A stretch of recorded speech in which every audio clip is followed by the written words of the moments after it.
pitcher Rick Sutcliffe pitched a 2-hit shutout for 7 innings, striking out 8 Padres. And in the 3rd inning, Sutcliffe blasted this towering home run as the Cubs demolished the Padres 13-0 today, game number 2.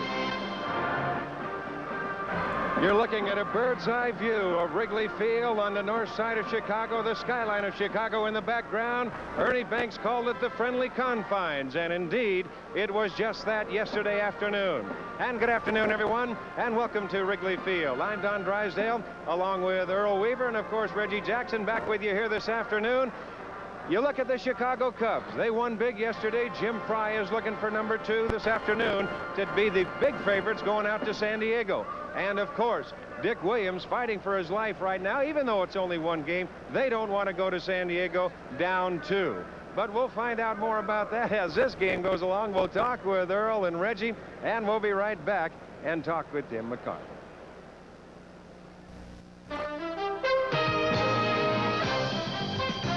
This ABC Sports Exclusive is being brought to you by the Gates Rubber Company, by North American Van Line, a true value in moving, by Scope, cool daily Scope, works as good as it tastes, and by Edge Extra Rich Gel for extraordinary closeness and comfort. As I mentioned, Earl Weaver, Reggie Jackson working with me once again. And Earl, a couple schools of thought. You're Dick Williams. You want to try and get here this afternoon. You want to go back 1-1 if you're Jimmy Fry. You want to go back to San Diego 2-0. Your thoughts? Well, there's no doubt about it. Whoever wins this ball game that we play today goes out to the West Coast as favorites. 13-0 yesterday. It only means 1 ball game, but it gave both managers an option. Jim Fry had a big enough lead. He could take Rick Sutcliffe out in the 7th inning, 108 pitches. If need be, he can bring him back Saturday, but the same thing works for Dick Williams in the San Diego Ball Club. I've got a feeling that whoever might be down, if it goes 4 games, in that 4th game Saturday, the first game pitcher is going to be on the mound for the club that has the 1-2 record. Well, Reggie, you've been the other side of the coin because you've been on top 2-0 in 1982, only to come back and see the Brewers sweep the Angels the next 3. That's the only club that it's ever happened to. Your thoughts if you're a Padre or a Cub this afternoon? I tell you, if I'm a Chicago Cub, I know that I've got all kinds of momentum. If momentum means anything, then they've really got it here in Chicago with fanfare and support and just about as much as I've ever seen before, Don. The San Diego Padres, on the other hand, yes, they lost the ball game 13-0, but it's only a 1-game loss, and they know today that if they win the ball game today, surprisingly, they can go back to San Diego with momentum. It doesn't seem like it should make sense, but that's the game of baseball. It certainly does. 4 more to go anyway. Amateur umpires yesterday, Earl. Really not a big thing in the outcome, but there was certain controversy. Yes, there was. Early in the ball game, they felt that a few pitches were missed and changed Eric Shaw's pattern. We don't know about that. There's a unique situation in the American League playoffs. They have an ex-Major League umpire there who's going to stay behind the plate for all the ball games. Here they're going to rotate the umpires. Each umpire is going behind the plate for a ball game. Jim Fry thinks this is a good idea because if any one of those amateur umpires has a bad day behind home plate, he's not going to be there the following day. Well, we've talked to the players. They said the strike zone was higher yesterday. This afternoon, Reggie, you've got 2 sinker ball pitchers in Trout and Thurman. As a hitter, what does that do to you thinking about that strike zone coming up? Well, most of the National League umpires, difference between the American League and the National League, Don, is the fact that the American League has a higher strike zone, the National League a lower strike zone. They say that these umpires have a higher strike zone. I'm sure that Mark Thurman, I'm sure that Steve Trout are going to be very concerned about that. I'm sure that the hitters, after they hit their first time, they're going to go back to the dugout and tell the rest of the hitters just where the strike zone is, whether this umpire has a high strike zone or a low strike zone. I think it could affect the game if they have a high strike zone and make these sinker ball pitchers try to get the ball up. And, of course, the breeze blowing out today, but it's Cubmania here in Chicagoland. And as he come back after this commercial, we'll go to Tim McCarver and find out about the Cubs and their fans. We welcome you back to the National League Championship Series from Wrigley Field in Chicago, Illinois. The San Diego Padres and the Chicago Cubs square off in game number 2.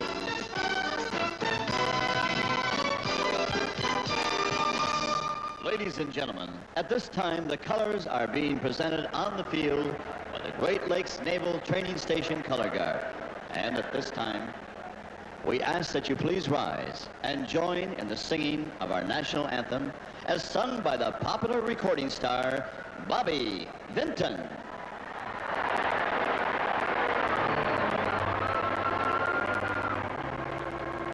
Oh, say, can you see by the dawn's early light was so proudly we hailed at the twilight's last gleaming, whose broad stripes and bright stars through the perilous flight o'er the ramparts we watched were so gallantly streaming, and the rockets' red glare, the bombs bursting in air, gave proof through the night that our flag was still there. Oh, say does that star-spangled banner yet wave o'er the land of the free and the home of the brave? Bobby Vinton and the national anthem. Our pregame festivities are over, and we'll be back with game number 2 right after these messages.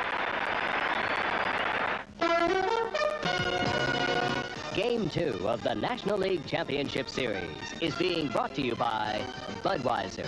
For all you do, this Bud's for you. By Chevrolet. Drive today's Chevy. Live today's Chevy. By Gillette, makers of the Good News disposable razor with 2 blades. And by McDonald's. It's a good time for the great taste of McDonald's. Well, we will see what will happen today in game number 2. Right now, we'll check the Cub defense of Leon Durham over at first base. At second base will be Ryan Sandberg. Moving across over to shortstop, the veteran Larry Bowa. And over at third, another veteran in Ron Say. Moving to the outfield, a big day yesterday, and Gary Matthews in left. In center field, he caught them all yesterday out there and had a home run to boot, Bob Dernier. And over in right field, maybe the game-saving catch or what might have turned the tide, Keith Moreland. Behind the plate and doing the catching, the man you just heard from, Jody Davis. And on the mound, the starting pitcher this afternoon for the Chicago Cubs, it'll be left-hander Steve Trout, a record of 13-7, and Trout with that 3.41 ERA. Well, we will check with the umpires. They move them around a little bit as Dave Slickenmeyer will be behind the plate. Joe Pomponi will be at first. Joe Mayer at second, and Dick Cavanaugh will be over at third. The men in blue, and still only 4 umpires here in the National League, where we saw 6 at Kansas City last night. And I don't understand that. But getting back to pitcher Trout, the scouting report on Trout is that he has to use a sinker. He has to keep it down on the outside half of the plate. He's got an excellent changeup. We'll see that a lot. But when he was with the other Chicago club on the south side, he could throw the ball over 90 miles an hour, and he could sneak it by you high. But the word is that if he starts to get up with the wind blowing out to right field, that there'll be somebody up in the bullpen early. Well, here we go in game number 2. Alan Wiggins to lead it off. Wiggins, a switch hitter, hitting .258. Last year, well, the '84 season, 3 home runs and 34 RBIs. The key to Trout, you start off right off the bat and start counting the ground ball outs. Now Trout ready, and we're underway. Missing inside, 1-0 the count. Since the wind is blowing from left to right, it should not be as big a factor as it was in yesterday's ballgame. A very pleasant afternoon, another full house. Ground ball up the middle, Bulwer from behind the bag, throws to get it, 1 away. 1 ground ball out. Got the first out with a sinker. Manager Dick Williams down in that San Diego dugout, he wants to go back desperately with a 1-1 split. And of course, Jimmy Fry in that other dugout, he wants to go to San Diego 2-0 as Tony Gwynn The National League batting champion stands in, hitting .351, 5 home runs and 71 RBIs on the 84 year. There's the strike. The low sinker. 0-1. Say right over the edge of the grass, at the cut of the grass at third. That's bounced foul and quickly. Trout out in front, 0-2. You see Say now with a 2-strike count, he will back up a little.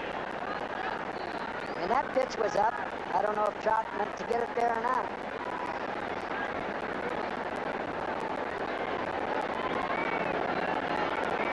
The 0-2 pitch to Gwynn. Oh, he got it on the outside corner. And Gwynn caught looking. Well, that's what they get for complaining about the low strike. There was one. We'll get to see it again. Good pitch.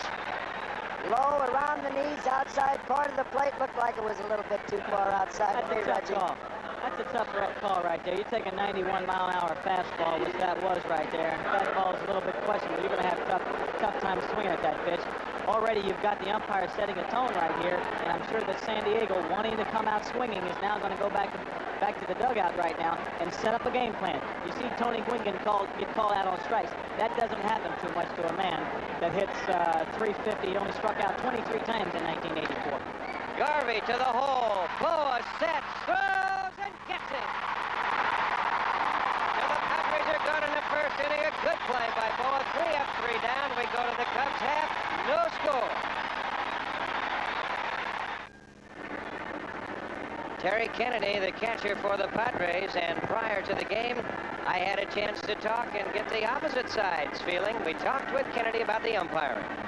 Yesterday, they talked about the strike zone being higher, and of course, you talked to the umpire. Did you talk to him about Shao and how he was going to throw? Today, you've got Mark Thurman, who's a low ball pitcher. He's got to have that low strike. What are your thoughts there?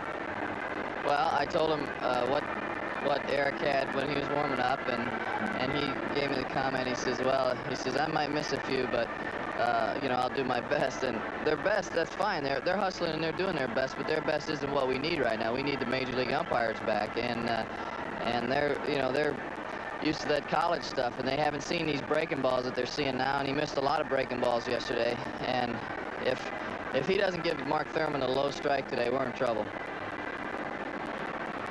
There's the Cub lineup that Thurman will be facing. Bob Dernier leading off and in center field. Ryan Sandberg at second base. Gary Matthews hitting third and left with Keith Moreland in right field. Batting fourth, Ron Say will hit fifth and at third base.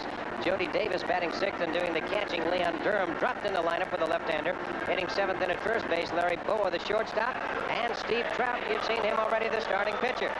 There's the Padre defense of Garvey at first, Wiggins at central, Templeton at short. You'll have Salazar at third, Martinez in left, McReynolds in center, and Gwynn in right, and the battery of Kennedy and Thurman. Bob Dernier with a leadoff home run yesterday that kind of set the tone as far as the game was concerned. The Cub fans homered his first time at bat, just the second pitch of the ball game. As a matter of fact, he went 3 for 4, scored 3 runs. He had a big day yesterday. You saw the umpire out to the mound talking to Mark Thurman. I think that the umpire's really going to have to watch this kind of pitcher. Mark Thurman has an awful lot of movement on his ball. As Dernier takes a strike and underway there, Earl. In the scouting report on Thurman, just an average fastball. He has to pitch down, but a very good curveball. He has a slider. He cuts his fastball. But again, here's a fellow they'd say has to pitch below the belt. I think that's true of all single ball pitchers, Earl. They've got to keep the ball down. They get the ball up, and especially in a ballpark like this, they're going to have problems. Yeah, but we saw Trout throw the ball over 90 miles an hour in the first inning. High chopper, base hit left field. Dernier with speeders aboard. And look out, here comes the Cubs again. Well, this is what happened yesterday. You see Major League records right there. Most home runs, largest winning margin, National League records, highest batting average, most runs with 13, most hits 16, most runs in an inning 6. They had it all going for them. Here's Ryan Sandberg. Well, with Dernier on first base, left-handed pitcher on the mound, he'll go if he gets the chance, but I think he'll be letting Sandberg swing rather than just go for the stolen base. Dernier with 45 stolen bases on the year. Of course, course, a key possibly to watching Thurman will be that right shoulder, how he swings it in coming to the plate. He does turn his shoulder, Don, and that will give a base running specialist like Bob Denier an advantage. I'm sure that he knows that. I'm sure they've gone over it in the scouting report. I would not be surprised if you see some movement here on the baseball. Well, I'll tell you what some of the Chicago coaches said, that his move is below average, and he's slow from his first move in his set position, releasing the ball to home plate. We'll see if that's true. That move there didn't look bad to me, Reggie. Well, Earl, you get a lot of guys that try to protect themselves. They know they don't have a good move. They know that they've been scouted, and they know they want to run on them. So what they try to do is just, they can cut Bob Denier down just a half step, and he feels he's got an advantage. You see that Thurman is certainly aware of the speed of Denier. We mentioned before, Bob with 45 stolen bases on the year. And Denier gave indications that he's going to go if he gets a shot. The infield shortened up, double play depth. That's inside. That's a pretty good bluff right there, huh? 2-0. I was talking to some of the Padres today, and they thought that the tone of the game would be set quite early. They know that they're down. They got beat yesterday pretty good. But it seems to me as though the Cubs have come out, or the ones that have come out swinging so far. Well, Earl, you've got Sandberg ahead on the count, 2-0. If you're Jimmy Fry yourself, what are you thinking about? Well, I never like to run 2-0 myself because it might be ball 3. I'd wait 2-1, 3-1. The change a little high, and Thurman wanted it, so did Kennedy. Oh, my. There's a big pitch right there. 2-1 to 3-0. We get to see it one more time. Not high. The pitch is not high. Not high at all. Now the 3-0 pitch, that's in and over. And the count goes to 3-1. And now, if Denier can get a jump, he'll be on his way.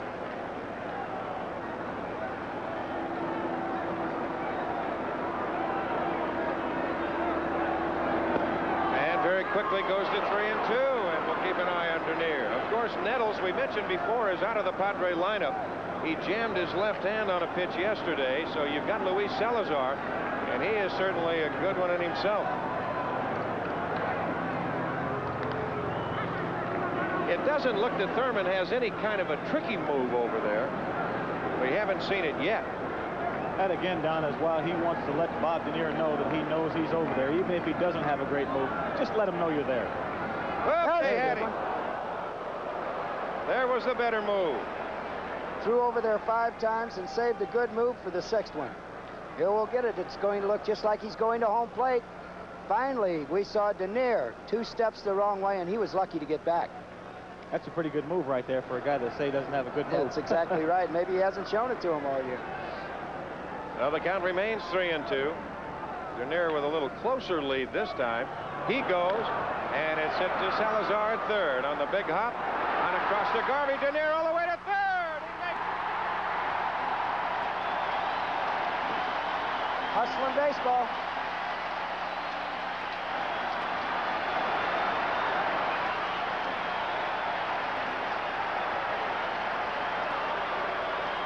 This is what I call outstanding aggressive baseball. Chicago Cubs have come out swinging. You see Bob Denier watching the third base coach, getting a look at the play all the time. He was going all the way. Had enough time to look ahead and see that he was going to be safe, could beat the play. The Cubs know, Chicago Cubs know, that Steve Garvey does not throw the ball well. He does not throw to second base well. He does not throw across the diamond well. Here you see a little hesitation. And with the speed of Bob Denier, bingo. Not a good throw at all. And, of course, you've got a man over there at third base. He will run. A man coaching there, Don Zimmer, one of the finer third base coaches. He's a gambler, and that's, I think, what you have to have at times. In fact, during late in the season, they practiced Alan Wiggins coming in to field the bunt and sacrifice situations and leaving Garvey back at first base. Now, Gary Matthews, a big day yesterday with a pair of home runs. Again, you talk about the tempo of the ball game. Here's a ball club coming in extremely emotionally high. The fans, the city, really up for this. High chopper, Denier will score. Templeton got to hurry to get him. 1-0 Cubs. chalk that run up to Bobby Denier and his aggressive base running. They stole one. That is a manufactured run. That's what you call coming out and throwing jabs and not waiting to counterpunch. You are taking the offense. They are capitalizing on the emotional situation they have here in the city and with these fans here. It paid off right there. Great bit of baseball right there. So with 2 outs, a run in. That'll bring on Keith Moreland, hitting .279, 16 home runs with 80 RBIs in the '84 season. This is inside the count 1-0 with Ron Cey on deck. 1-0, the Cubs on top here in the bottom half of the first inning.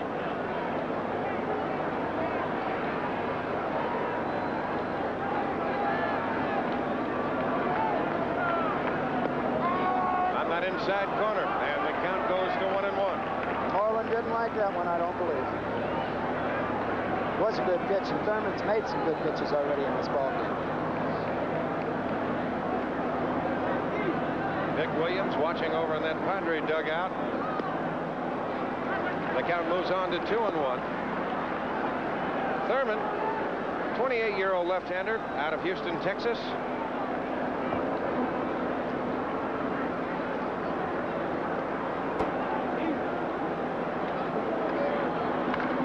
Down the left field line, and will go into the corner for extra bases. Martinez chasing it down. Moreland on his way for 2. He will be at second base with a stand-up double.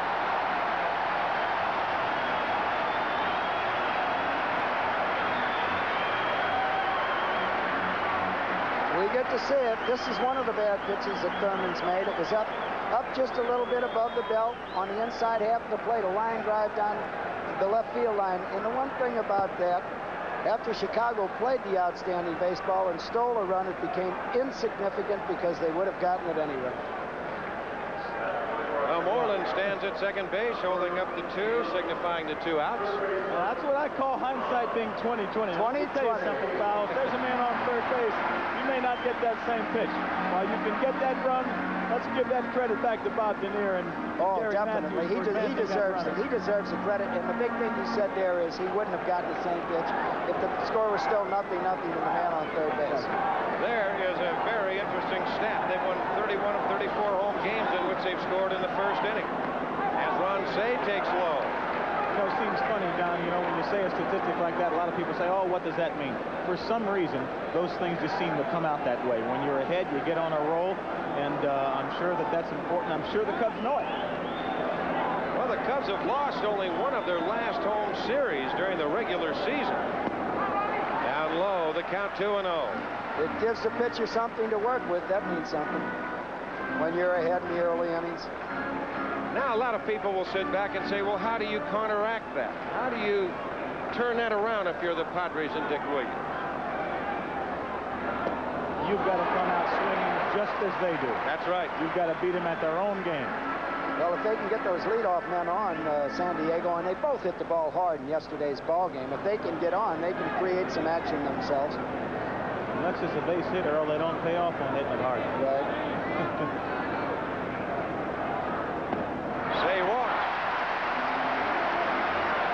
There's what you were talking about with that first base open and the man in scoring position, Reggie. He wasn't going to get careless and say anything. He wasn't necessarily wild there, like you say. He's got a base open. He's going to get 2 men on and give himself a chance where he's give himself a chance to have a force out at any base. Say's one of the few guys that'll take those close pitches and let the guy behind him drive in the runs. There's a lot of power hitters that want to get it in themselves, and they get so anxious that they start swinging at those bad pitches. That's where you've got to be a little more selective as Jody Davis stands in. I will say amen to that, Earl. Out of play, right side. And I think very, very important right now here for the Padres to try to regroup themselves, to maintain, to stay in this ball game, try to get out of this inning with 1 run. There's a lot of pressure on Mark Thurman right now. Call it what you want, but the ball is in his court. Good swing by Davis. Fouls it right straight back in the count 0-2. As we check the flags here at Wrigley Field this afternoon, the breeze coming out of the west as that it's blowing to right, but still a very warm, comfortable day. And when it's warm and comfortable in the friendly confines, look out. You got to be aware. That ball is still jumping well.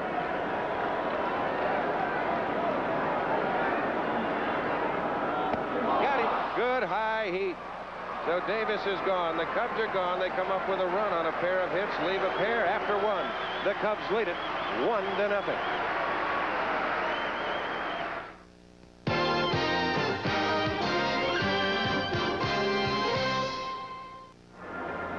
Yesterday, with Eric Shaw pitching, a sinker baller for the Padres, the dirt was hard around home plate. Today, with Steve Trout of the Cubs pitching, the dirt is soft around home plate. Coincidence? I don't know, but I don't think you're going to see too many ground balls with Giddy up on it today. Now let's go back up to the booth to Don Drysdale. All right, Timmy, thank you very much. Well, the man who sat back behind that plate for many years, and funny how little tricks of the trade will turn around and might be an advantage as Martinez leads it off. Well, let me say this. There's one ball game this year where Steve Trout, in 27 outs, he had 23 ground balls. Well, that's his key. Is that coincidence or what? Well, that's why I like those big guys that can hit 3-run homers. You never had to worry about that dirt around home plate. Well, Kevin McReynolds with a count, 2 balls and no strikes. Martinez on deck. There's a bouncer to Boa. Very big convenient hop on across to Durham. That's 4 in a row.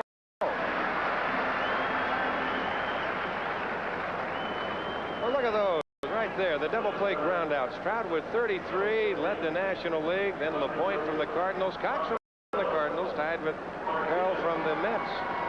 So that certainly means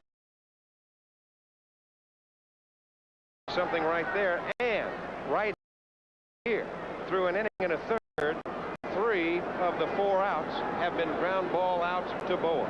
They're testing Boa. Here's Martinez.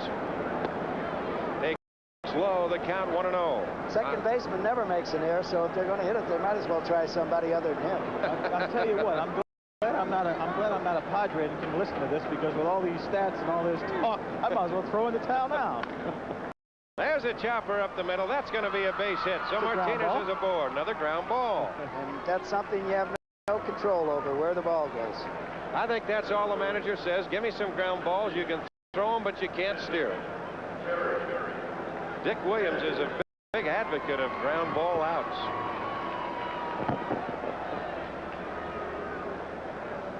Well, here it is. We see it. The ball is chopped right down in the dirt, so the dirt's not that soft. It got through the middle. Boa was cheating a little to his right. Here's Kennedy, and that's high to left field. Matthews is there. Plenty of room. And there's 2 gone.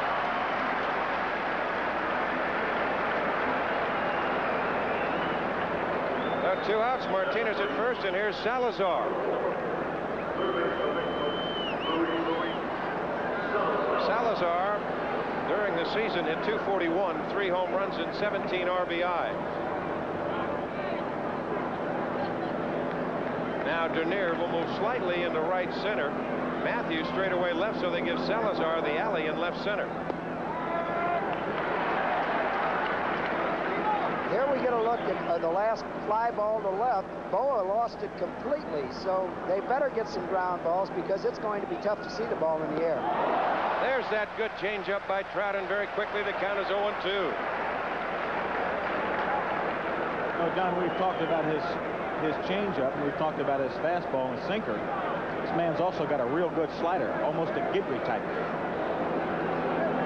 2-strike pitch, missing outside, and the count 1-2. Well, that was a good changeup we saw. Guidry's got that real hard slider that breaks down and in the right-hand hitter. Sparky Lyle.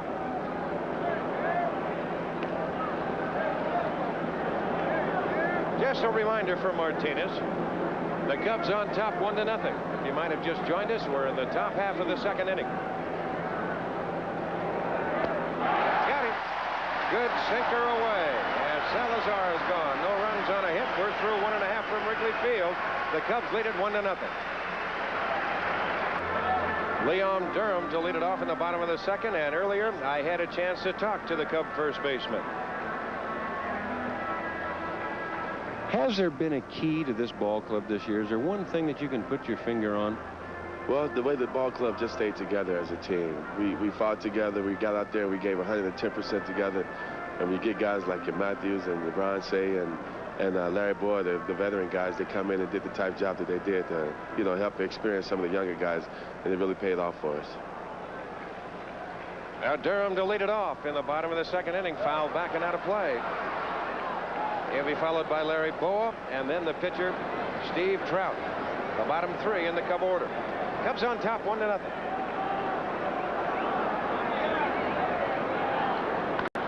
Hard to the hole. Wiggins over from the grass. Throws to Getty. Good play by Alan Wiggins. No, Don, that ball was hit right on the button there. Hit pretty good, but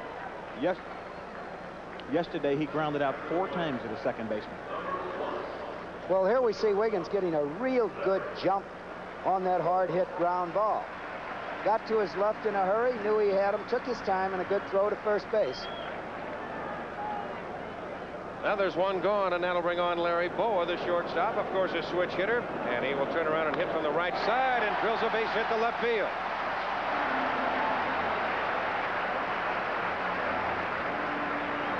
So Boyd's aboard, a 1-out single.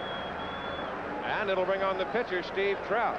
Here's a man not in the category of a Sutcliffe, but he handles the bat pretty well. You got to be alive with him. But it's a left-hander against left-hander, and I'm suspecting sacrifice.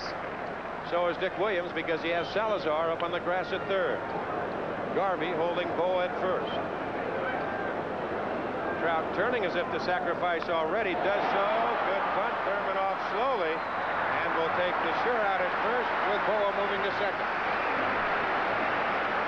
It was a very good bunt right there. Got the job done. On this play, we get to see the movement of the infielders. Here we got Garvey charging with Wiggins covering first base. Thurman fielded it through. Now, it looks so easy to move that man down to second base, but believe me, it's not that easy all the time to sacrifice a man over. And it might not have been that easy if Thurman would have bounced off of the mound when he sees Trout scoring around a bunt. He stayed right there, and then after the ball was on the ground, he moved. This is Dernier. He has singled and scored. 1 ball and no strikes with Bo at second base. Yes, sir, that's about the only thing that the Padres can do. They've got to get some men on. They've got to try and move their attack at the Cubs as fast as they can.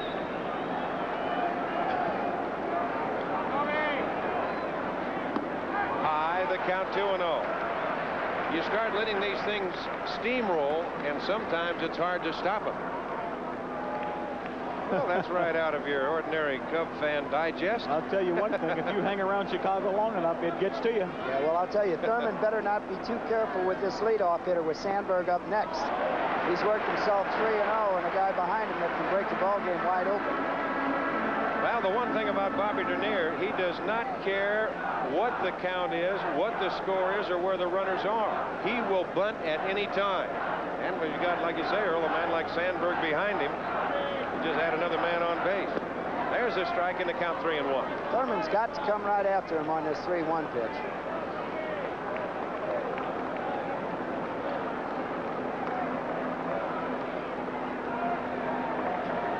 Dernier with a base hit in his first time at bat. That gives him 3 in the series. Had a home run and a double yesterday. As I mentioned before, scored 3 times. He scored once already today.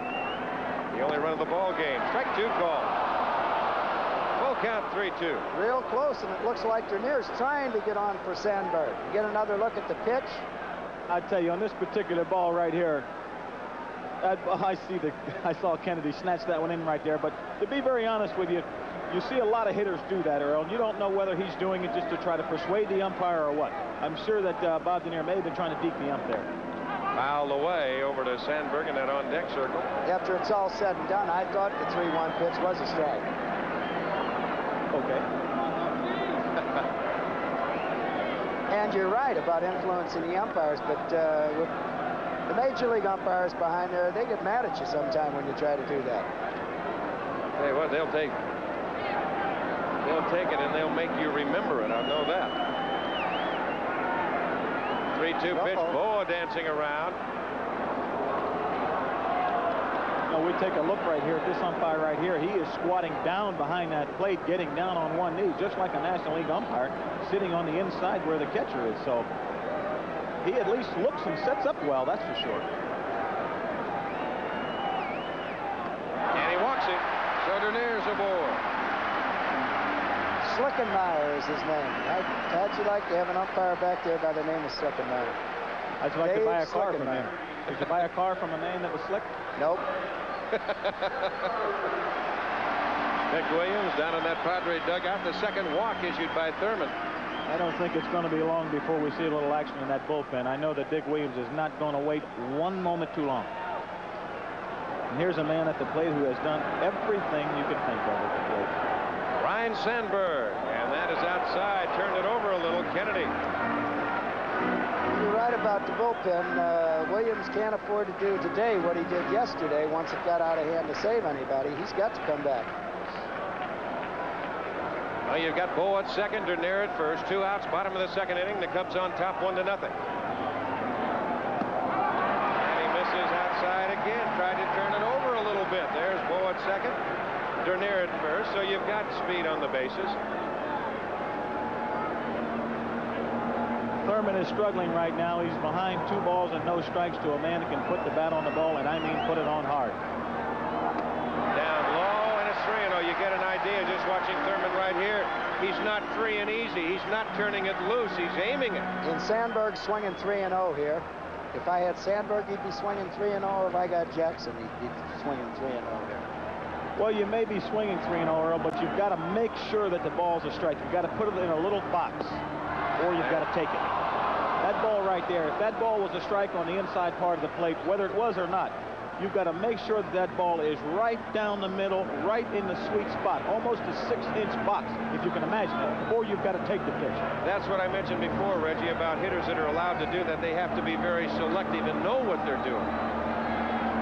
3-1 pitch. He goes through the fastball, and it's 3-2. And now with 2 outs, the runners will be going. Well, they said this fella couldn't pitch high, but he got a ball by Jody Davis up out of the strike zone, and there was a 3-1 pitch he got by Sandberg up. 87 miles an hour. Now the fans come alive. Full count, 3-2, 2 outs. Bottom of the second inning, 1-0 Chicago. They go. High to left.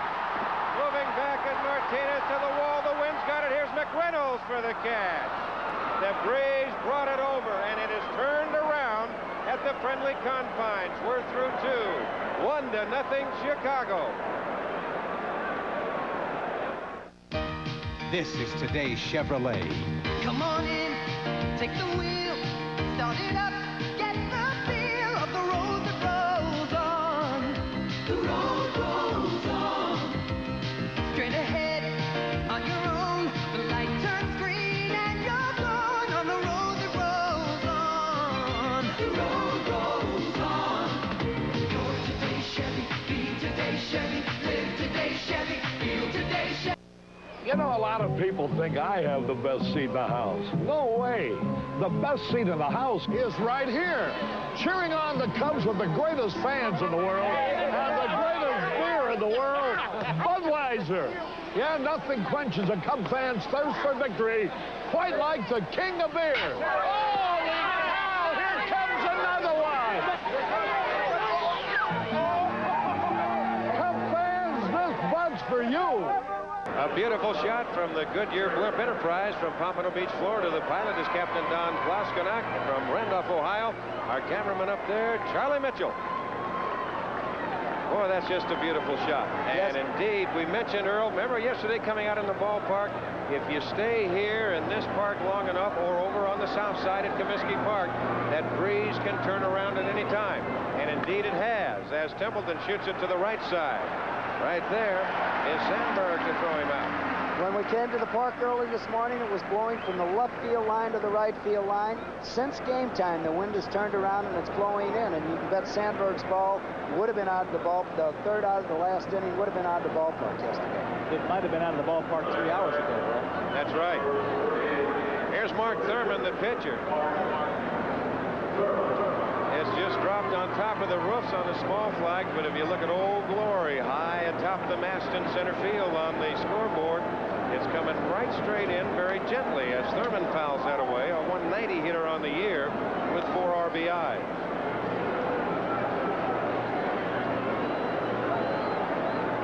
Right there since July 10th of 1983, no home runs. There's a little looper to left coming on Matthews. He's got to play it on a hop.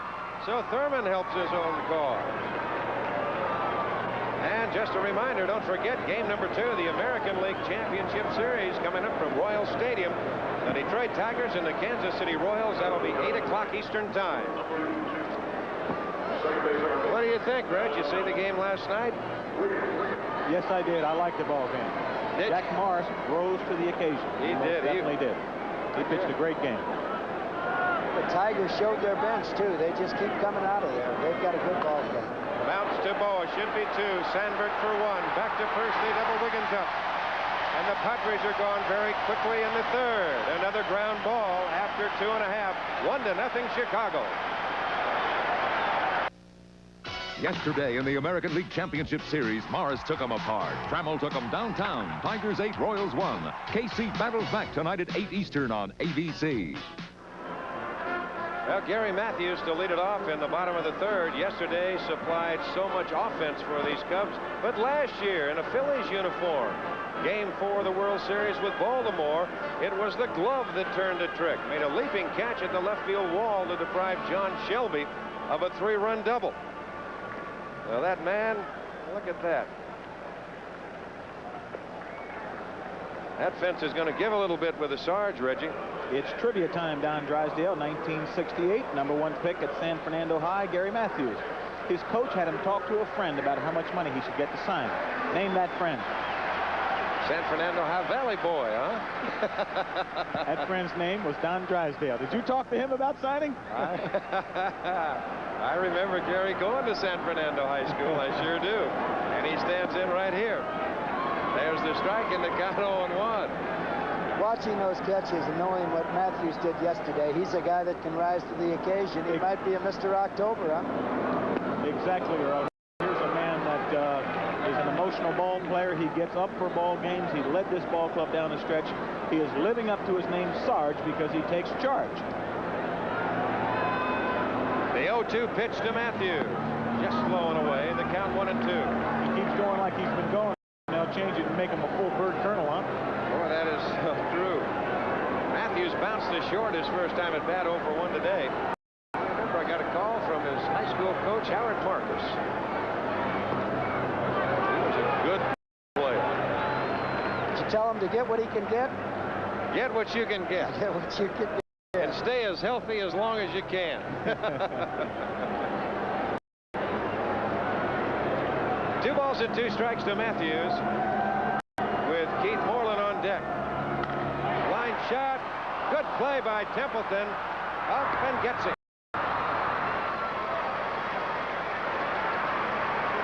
What a difference a day makes. Yesterday they were hitting them on the end of the bat, breaking bats, and they were finding holes. Today, the ball's hit like a rocket. Templeton just in reach, and fine play. And a good throw to first base. Well, he's always had great range. The thing they said about Gary Templeton, he hammers that ball. The thing they said about Gary Templeton is he didn't have good control of his arm. That's a perfect throw and a great play. Here's Moreland. Double down to the left field corner his first time at bat. See Keith 2 for 4 in this championship series. On deck, the veteran Ron Say. San Diego couldn't buy a break yesterday. 4 for 6 against Thurman lifetime. Just off the corner and the count 2-0.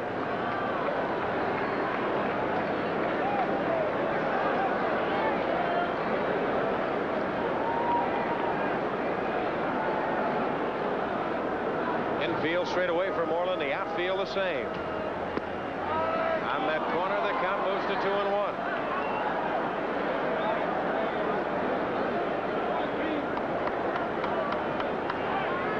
Appears that home plate umpire Dave Schlickenmeyer, he's got a little bit of a pattern. He's been fairly consistent, I think. I would say so as well. The players will let you know. If you see the hitters turning around and looking at the umpire, you see the pitcher looking in there for a second look, they'll tell you how well the umpire is calling the ball game. And it looks like this man is doing a heck of a job. So far, so good. So far, so good. 3 balls and a strike to Moreland. Right side and through. Base hit right field. And Moreland will do that. We said that yesterday. That is the way you have to swing a bat against a sinker ball pitcher. You have to take the ball the other way. They're going to try to sink the ball down and away from you. As we see Keith Moreland at the plate, that ball is outside, it is down, and we see Keith stay with the ball and hit that ball to right field and sharp. That'll bring on Ron Say, and just an added note on the home plate umpire, Dave Schlickenmeyer. He was a professional minor league umpire for 6 years, worked in the Texas League, is affiliated with the Midwest Umpire Training School. 1 ball and no strikes to Say. That's what sinker ballers try to do. They try to get you to pull a ball. A la Tommy John, they try to get you to pull that ball to overswing and get you to hit ground balls. You've got to take the ball the other way to have success against a sinker baller. I want to ask you a question, Reg. How many times with the count 3-1 did you try to go to the opposite field? The only time I went to the opposite field, Earl, is when I was facing a guy like Nolan Ryan and I was just swinging late. But at 3-1, you were going to look for a pitch you could drive. A ball I could hit over the fence. There's the strike to Say, and the count goes to 2-1. Moreland at first, Garvey holding. 1 out, infield set for 2, the outfield about straight away. Don't forget, these 2 clubs will meet again tomorrow night in Game 3. That'll be 8 o'clock Eastern Time. And the scene will go to San Diego. That's hit hard to the alley, left center. Martinez over, and it'll go off of the wall.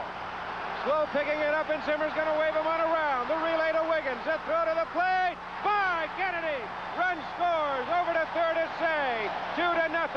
Chicago.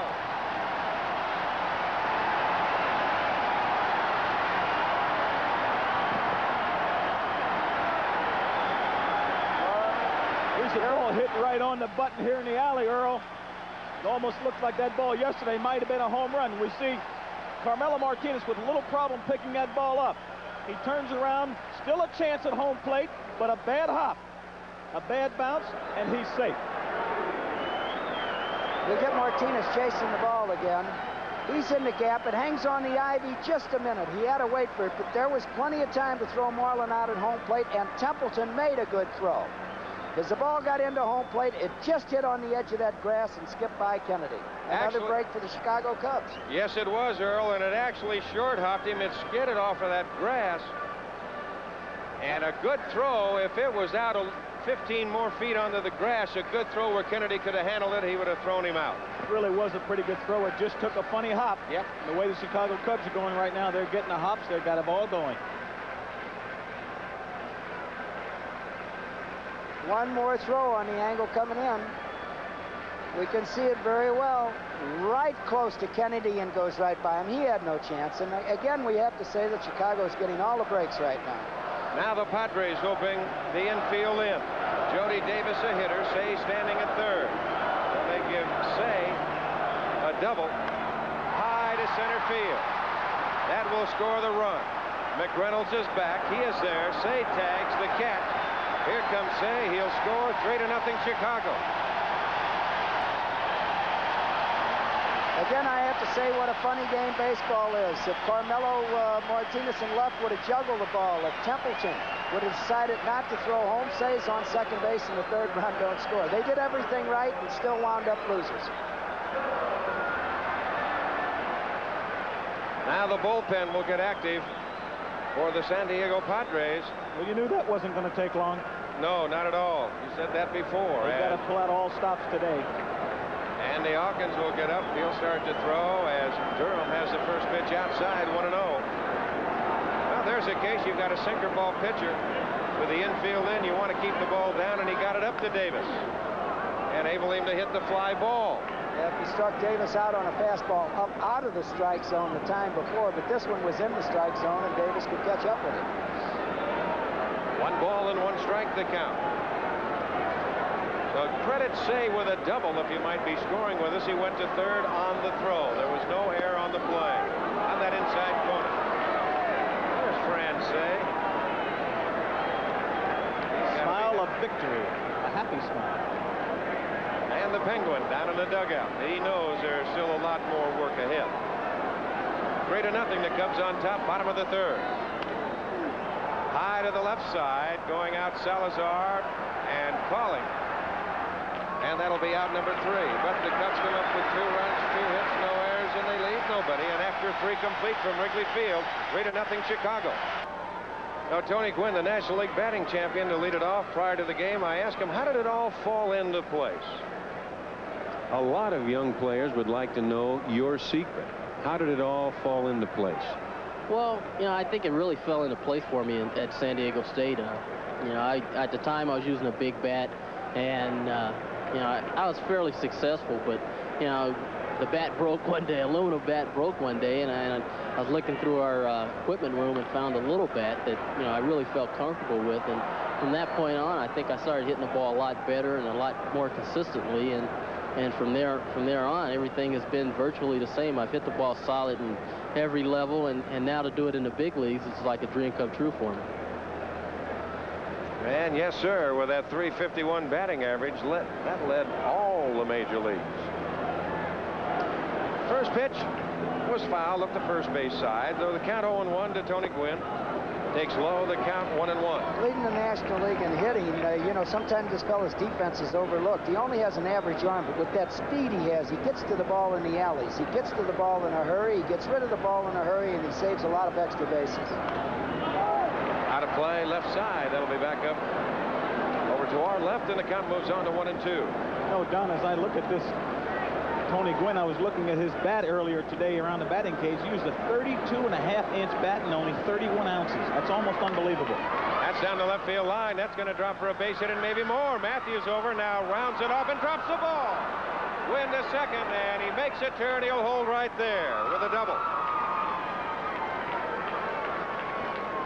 There's Alicia Gwynn. So that's about the first time she's had a chance to cheer in this series. Well, you really knew that wasn't going to last very long. This man hit the ball on the nose 3 times yesterday, and I mean hard, all line drives. The same way he hit that ball, except there's no one there this time. It's a double. Gary has a little trouble. Really doesn't matter because it's a double anyway. So that'll bring on Steve Garvey, who bounced ashore his first time at bat. And that's what I was talking about the Cubs' 3rd run. If Carmelo Martinez would have did that in the outfield, there wouldn't have been a play at home plate. Say would have had a hold up at second base, and there wouldn't have been a sacrifice fly. And there would have been a 2-0 ball game instead of 3-0. There's a change to Garvey, high and away, 1-0 the count. But the Padres have got to get something on the board. Exactly. Something's got to happen right now, Don. I'm sure that Steve Garvey is thinking base hit. However, I'm sure he's thinking base hit to right field because at worst, if he misses with the base hit, he advances the runner. Right side, off of the glove of Durham. They still got a shot. They get him. What a play by Durham. And on the gamble. And again, the ball bounced in the right direction for the Chicago Cubs. That ball could have went anywhere off of Durham's glove, but it came down right in front of him. Again, you saw Garvey right there go the other way. He hit the ball hard. Durham has a problem with the ball. He stays with it. Picks it up, still has an ice cream cone. Wants to flip it, but stays there and out hustles Steve Garvey. That time we saw the umpire right on top of the play. Yes, sir. So Gwynn moves to third, and that brings on Kevin McReynolds. Pop, right side and foul. As they say in the major leagues, what Steve Garvey just did right there is a good miss. Did not get a base hit, but he advances the runner in the scoring position.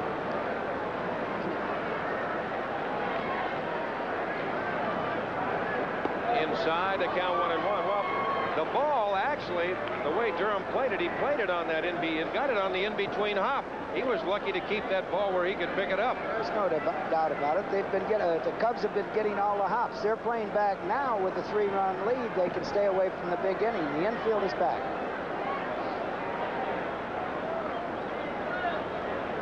While Davis and Trout have a chat, a reminder, the National League Championship Series An ABC Sports exclusive is being brought to you by Bud Light. The best has a taste all its own, satisfying but never filling.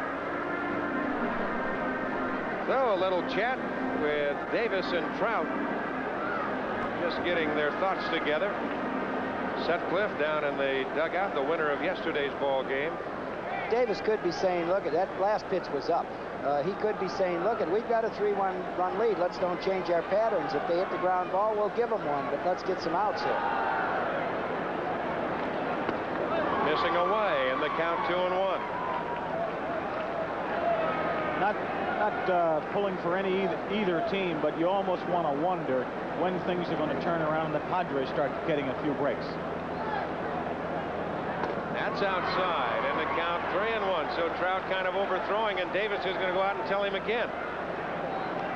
That pitch was 95 miles an hour, and he is obviously overthrowing. He threw the ball that hard in the American League. His control wasn't nearly as good as it has been with the Chicago Cubs this year, when he used to rear back and throw like that. Earl, you can't throw that hard and sink the ball. You know that. That's hard to left. Matthews going back. He's there. Makes a catch, tagging his Gwynn. The Padres finally get on the board. It's a 3-1 Chicago lead. Again, there's another ball hit right on the button. And the Cubs really wound up the winner on that one. Yes, they did. If he gets that ball up, it's a home run. If he gets it in the alley, it's a double. Well, the thing is, when you throw that hard and you're a sinker baller, you better keep the ball down. Unless you're going to cross-seam it and ride it high. We get to see it again. It was a high fastball. He overthrew it. A shot to Matthews out in left field. Here's Martinez. He takes a strike down and away, and the count is 0-1. Not too happy with that call. If Trout's going to throw the ball like that, he's got to set up the hitter with the sinker and with that slider and with that curveball, and then pick his spot on a 1-2 pitch, 0-2 pitch, and try to get the ball up around the letters and on the hands. I agree with you, Earl. There it was again. Although, really, here's a man who's pitched with a sinker all year long. You don't want to come into a game like this and change your pattern. You want to stick with what you had success with. Just outside, maybe a little low, and the count 2-1. Well, the thing with Steve, and watching him through the years, when he gets into that pattern while outside, it's where he's overthrowing just like that, and his body flies on him, and his arm trails. And then after that, it's just a slingshot effect trying to catch up with himself. He becomes a thrower instead of a pitcher. Very well said, Don. What you do is just wind up rushing yourself, and nothing catches up. 3-1 pitch.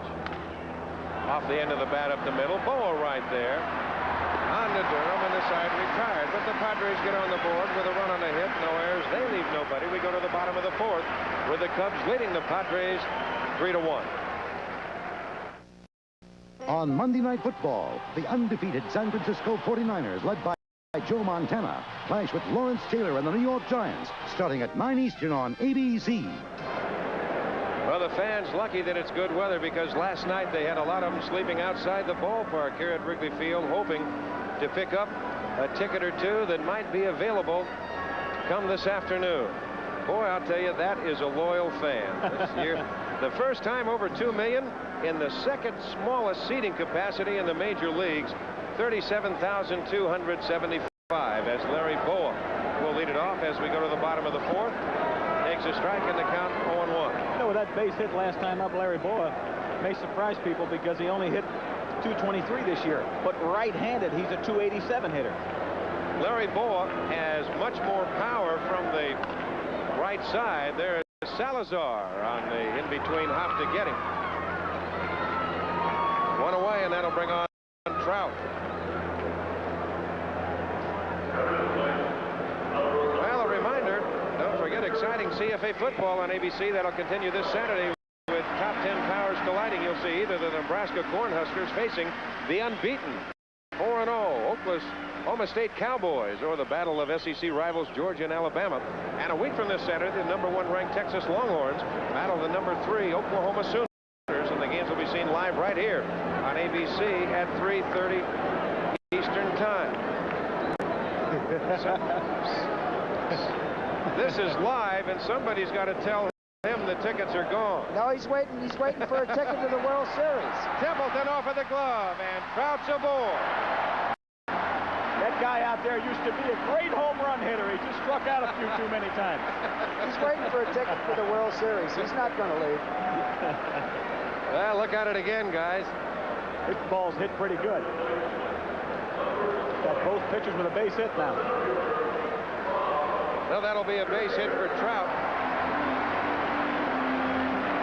Well, as the game goes along, we'll show you. Talk about the loyal fans here at Wrigley Field. And I would have to say that we will take you outside of Wrigley Field for some of the shots. We've got fans in trees. There's Bobby Vinton sang the national anthem here this afternoon. And as usual, a great job.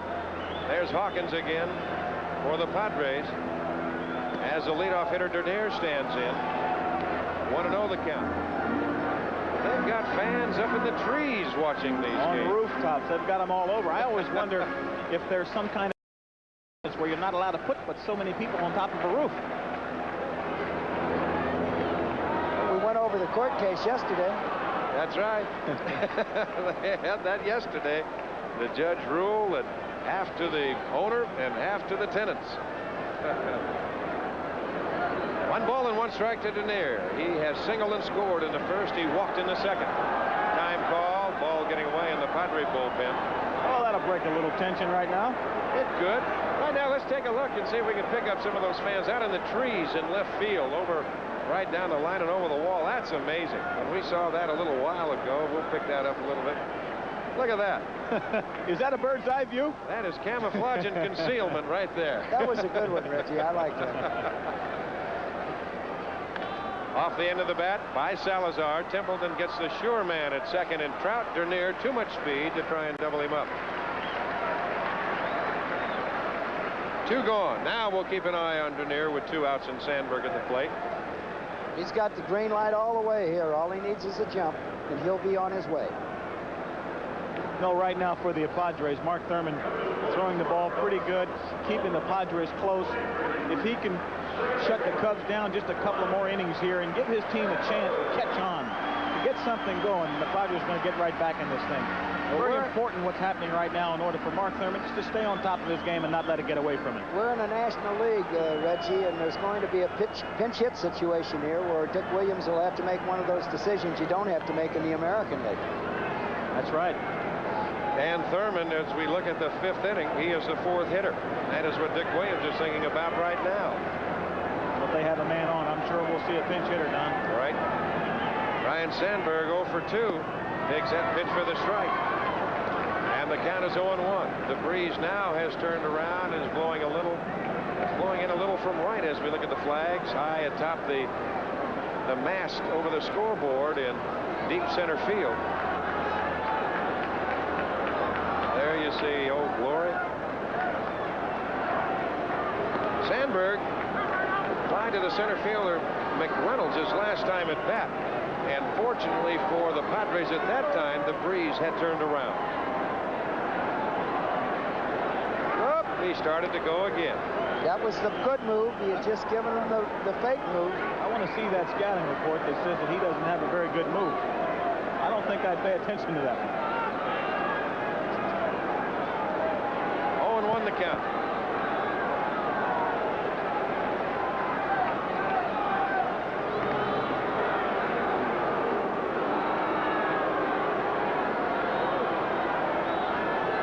That's the story. 3-1. 2 outs, bottom of the 4th inning.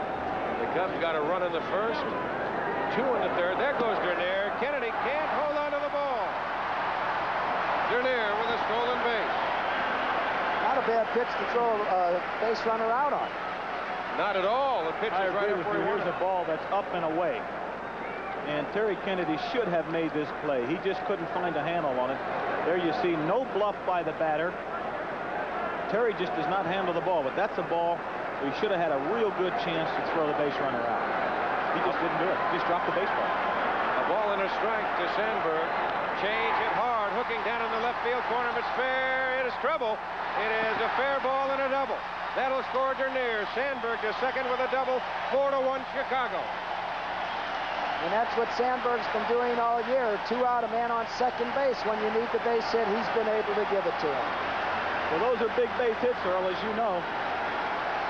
Just get a 2-out double, drive in a run with a man on base. Pitch above the belt. Sandberg knew what he wanted to do with it, and he did it. It was just there. Those are situations that turn ball games around with 2 outs. Well, there's a case of what you were just talking about a while ago. Dick Williams now has to go to the bullpen, which he didn't want to do. So Hawkins will come on. We have a break in the action. The Cubs pick up a run. They lead it 4-1. Well, Andy Hawkins is the new pitcher for the San Diego Padres. The problem is Dick Williams wanted to use his bullpen, but not exactly in this fashion. He really hasn't had a chance to get to Craig Lefferts or to Goose Gossage, a key if the Padres expect to win. Now let's go back up to the booth. The Don Drysdale. All right, Jimmy, thank you very much. And I'm sure he didn't want Hawkins to have to come in this order because he might have to get somebody loose should they get something going in the 5th inning. As you look at Thurman in the dugout as Gary Matthews stands in. He was hoping he could get out number 3 and take his chances from there, I believe. Don't you, Earl? Yes, I do. I know that's true. Now, we have a fellow on the mound here who throws the ball 90 miles an hour, a fellow Williams would have liked to use later. Doesn't have much of a curveball. He's got a good slider. The rep against him is he tries to be too fine. This is up high. The count 1-0. Matthews has bounced it short twice. So you've got Sandberg at second to run in. And the Cubs on top 4-1. We're in the bottom of the 4th. Gary Matthews, another fellow at the plate, can get you that 2-out hit with a man in scoring position. 2-0, and don't think this man is not a cripple hitter. He's got 19 game-winning hits. Yes, sir.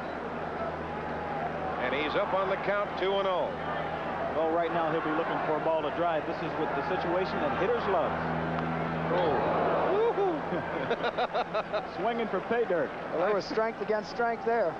I felt that breeze up here. 2-1 the count. There's a good full cut. You see it close up, but he was going for it right there. That's when somebody in your dugout will yell at you, unbutton that top button and take a good swing now. Well, everybody knew it was coming. Yeah. A little bit low. The count goes to 3-1 with Keith Moreland on deck. That's not Euchre. I know that. He got it off in a hurry.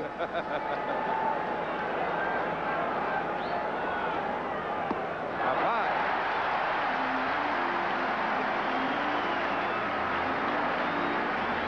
Hawkins is going to have to challenge somebody. He's got to go after him right now, like you say, Earl, because right now, again, I know I keep saying it, but the Padres have to stop this emotional game right now that the Cubs are playing. They're doing exceptionally well. Right there, since the All-Star break, and all 3 of those men are coming up. Moreland, Say, and Davis. They've got to shut them off right now, or it does not look good for the Padres for sure. A strike to Moreland.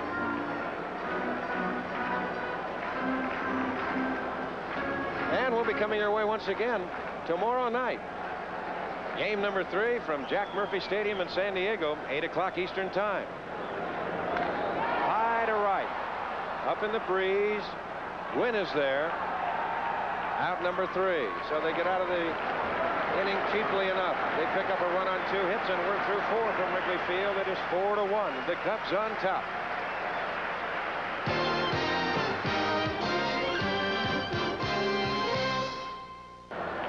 Well, you see one of the gentlemen in the scoreboard here at Wrigley Field. That's the only manually operated one in the majors, built in 1937. There's only one entrance. There's 3 levels. There you see the flags on top that'll tell you which way the wind's blowing. It's blowing in. The scores, they get them via the ticker tape machine. They go inning by inning. Of all the games, of course, there's only one right here that they're interested in. The scoreboard numbers are all metal. There's Roger O'Connor out there, Art Sigel, Sam Bongiorno. And together they have more than 60 years experience in that scoreboard as Terry Kennedy takes a strike. 0-1 the count. And getting back to that scoreboard, you remember when the visiting teams used to think that they caught catcher signs from out there? Yes, sir. You know, they used to have 2 cameras in that little shed out there. One was for the home telecast. One's for a videotape machine that they used to have set up, that little house out there where we have our camera situated. But they used to have the one camera went to the videotape machine where they could take it from the hitters at home plate. That was an in-house camera, and they could sit there and see all the signs. Closed circuit, get the signs. That's the left field, slicing away from Matthews to the line to make the catch. Look out, It Gary. seems like every fly ball's a battle out there for Gary Matthews, but believe me, he hauls them all down. There you see him taking a beat on it, not taking his eye off it for 1 second. He doesn't care where he ends up. I've got the out, and that's all he cares about. Right up against the wall. Well, the big thing about that ball coming off of the bat of the left-hand hitter, it's going to be slicing on you anyway. The wind's blowing that way. That's going to take it even further away from you. As Salazar takes a strike. And you run out of foul territory. That's right right. into the wall in this ballpark.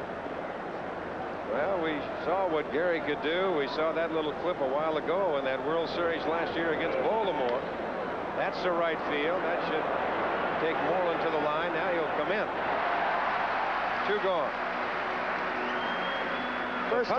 First time this ball game there's been back-to-back fly balls off of Trout. There's Dravecki in the bullpen as Dick Williams thinking about the next man, the next spot. That is the pitcher spot.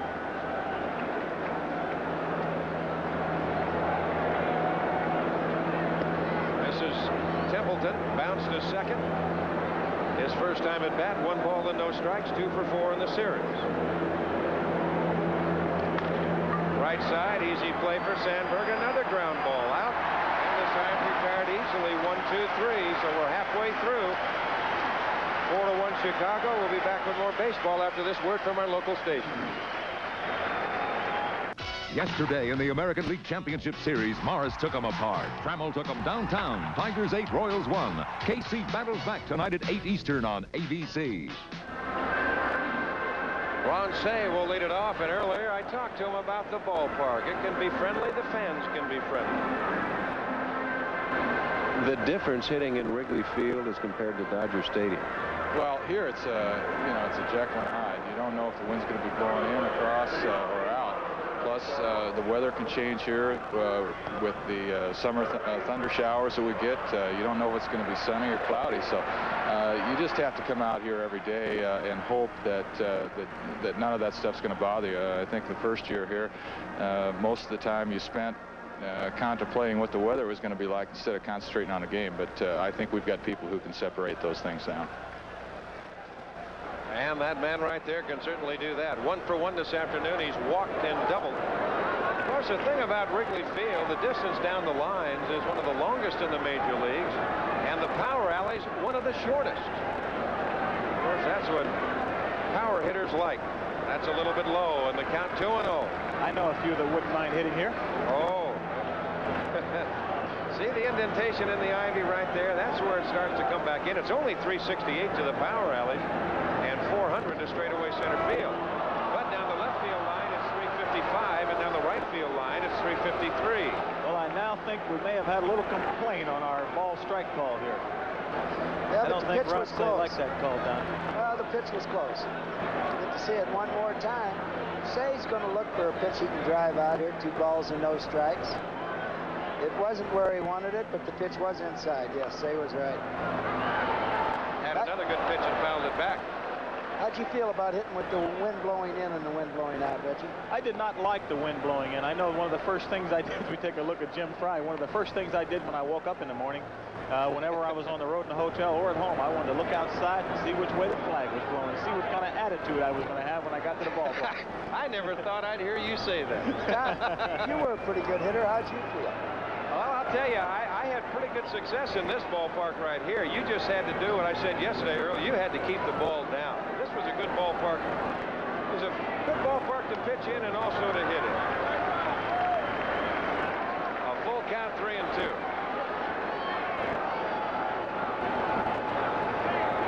But I'll tell you, I'm like any hitter, Earl. I'd rather have the wind blowing out. Oh, definitely. Makes you feel 100 pounds stronger. That's it. That's true. It sure does. People used to scream and holler, they still do, about Candlestick Park in San Francisco, but I always felt, I said, if the hitters yell that much about it, there must be something wrong that gets them in the wrong frame of mind. I like it.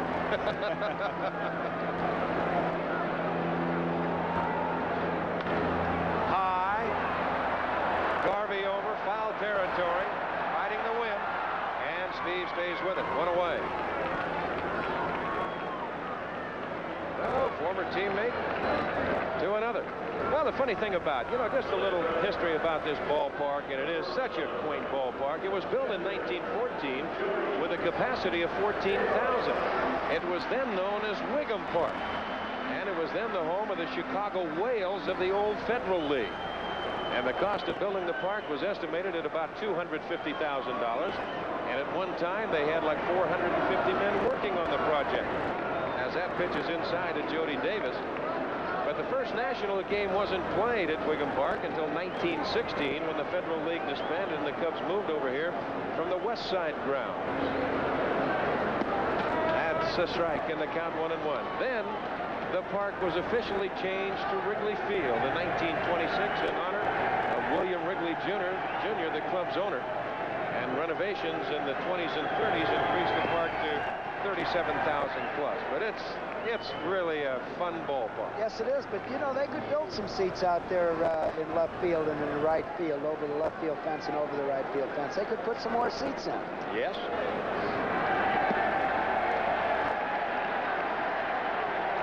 Well, they've talked about lights in that here at Wrigley Field. But I'll tell you, there's an interesting story about that, and I'll tell you that just prior to the next hitter. The 3-1 pitch to Davis.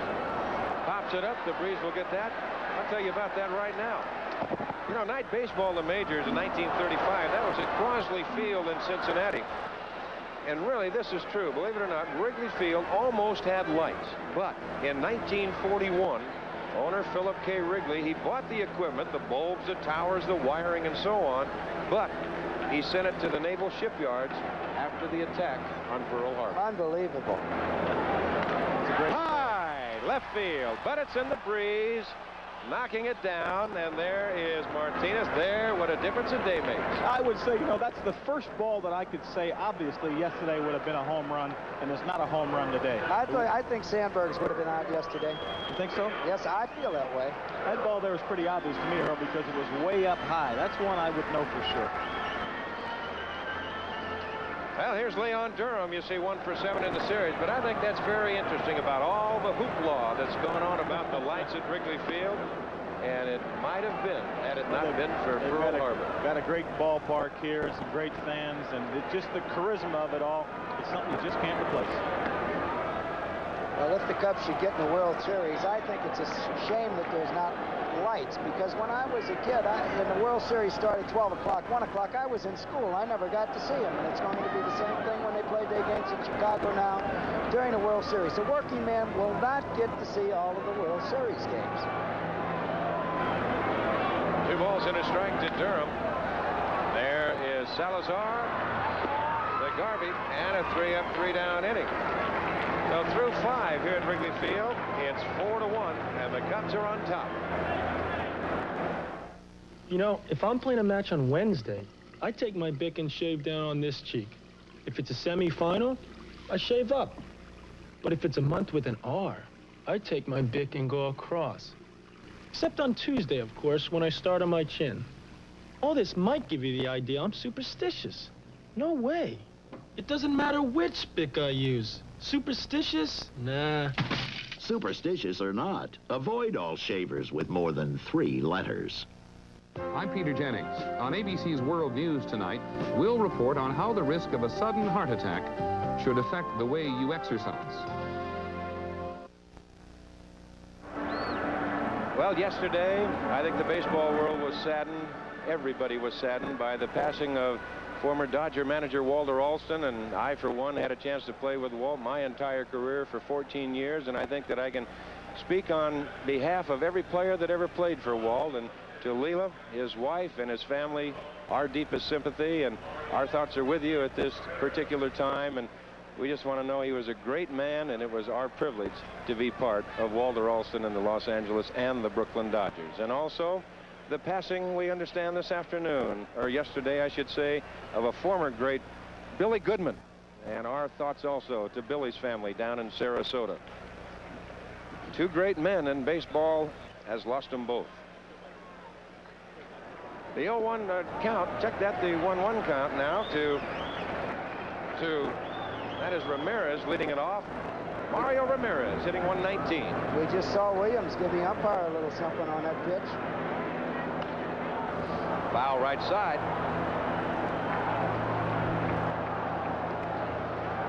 I don't want to sound like I keep beating the drum, Don and Earl, but it's got to be important here now.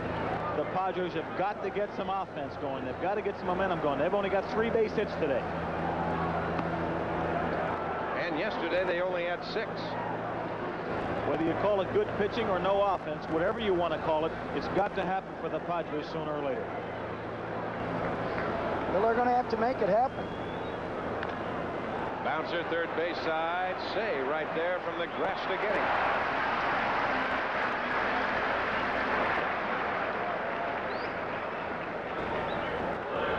One gone, and that will bring on Alan Wiggins, the leadoff hitter.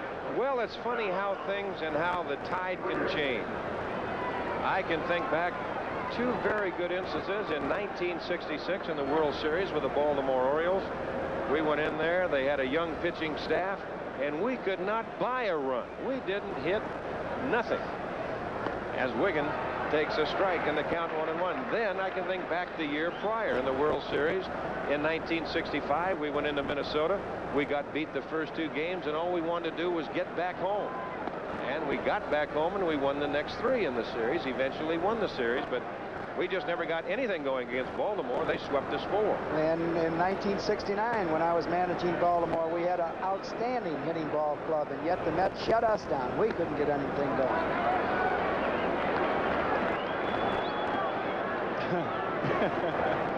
You know, Donnie, you get back here again, Alan Wiggins, 2 balls and a strike. He has not been on base yet, and he scored 106 runs for the Padres. If he doesn't get on, they're not going to score.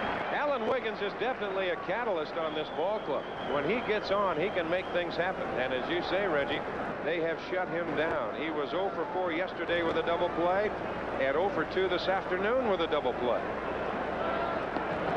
Going in, the count full 3-2. What a beautiful changeup that was, even though it missed. So Dick Williams has always had his lineup surrounded by guys with speed. Bert Campaneris and Billy North in Oakland, Tim Raines and Rodney Scott in Montreal. Here he's got Wiggins and Gwynn, and only one of them have been on base in just 1 time. And he walks him. So Wiggins, his first time on base in the series, and we'll see if that might start something.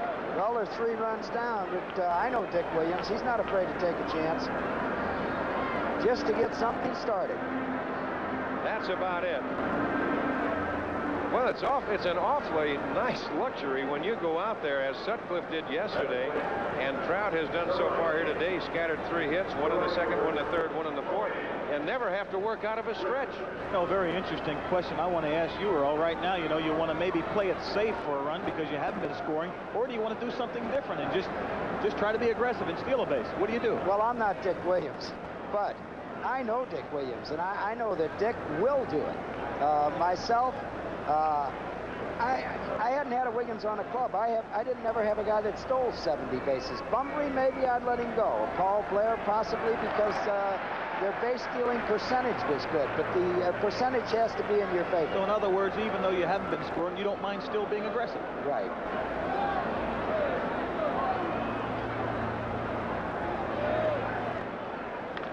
High chopper, Durham, look at that play. The bouncers are still going to the Cubs.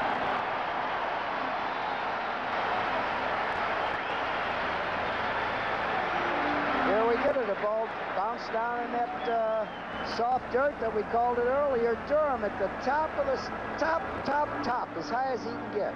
Stretch. Exactly. You know, Earl, if that ball's on AstroTurf, that's a double or a triple? Yes. If that ball's on hard ground, that's a double. you, that was as high indeed as Leon Durham could get up the ladder. So Wiggins goes to second, and Steve Garvey will stand in. Durham has made 2 fine plays down there at first base this afternoon. One on the man standing at the plate in Garvey in the last time at bat. And that play right there off of the bat of Gwynn.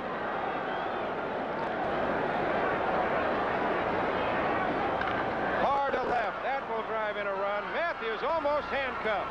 Wiggins will score on the base hit by Garvey. It's a 4-2 ball game. And the Padre bench comes to life a little bit. Well, they're back in the ball game. Well, you see one of the old pros never giving up. There's the pitch from Trout. There's a fastball down and out over the middle of the plate.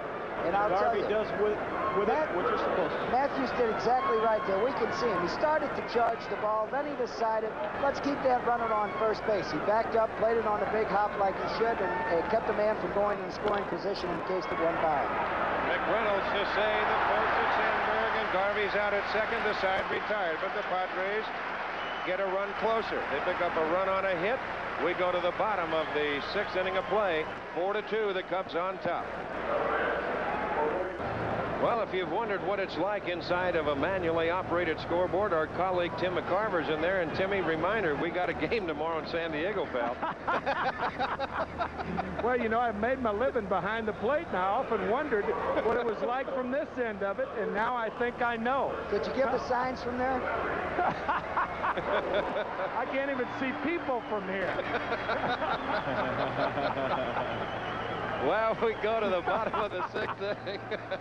As Dave Dravecky is the new pitcher for the Padres. There's a little loop to right field by Boa. Coming on is Gwynn. Makes a catch. The breeze held it up for him. That's a great running catch right there. They talk about this guy's hitting, but as Earl Weaver said earlier, he is also an outstanding defensive player. He keeps his eye on the ball. When the ball is below your knees, below the belt, you keep both the little fingers together to catch the ball.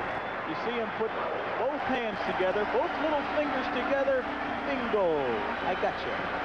It's a good play. He was off with the crack of the bat. And here is Steve Trout. Dravecky misses outside. Well, the Padres pick up a run in the 6th. They get a fine catch from Gwynn to start off the bottom of the 6th here. Wonder if that can make things turn as Garvey goes on through Dravecky. And there's 2 gone. Right now, we're going to pause 5 seconds to allow our local stations to identify themselves. Channel 7 WLS-TV in Chicago. Well, we're back here at Wrigley Field, the National League Championship Series in game number 2. That's the story. 2 outs in the bottom of the 6th inning. The Cubs on top by a score of 4-2. They picked up a run in the 1st. They got 2 in the 3rd. The Padres got a run in the 4th, and the Cubs picked up another run in the 4th to make it 4-1. Then the Padres scored in the top of the 6th, and that's where we stand as Bob Dernier stands in.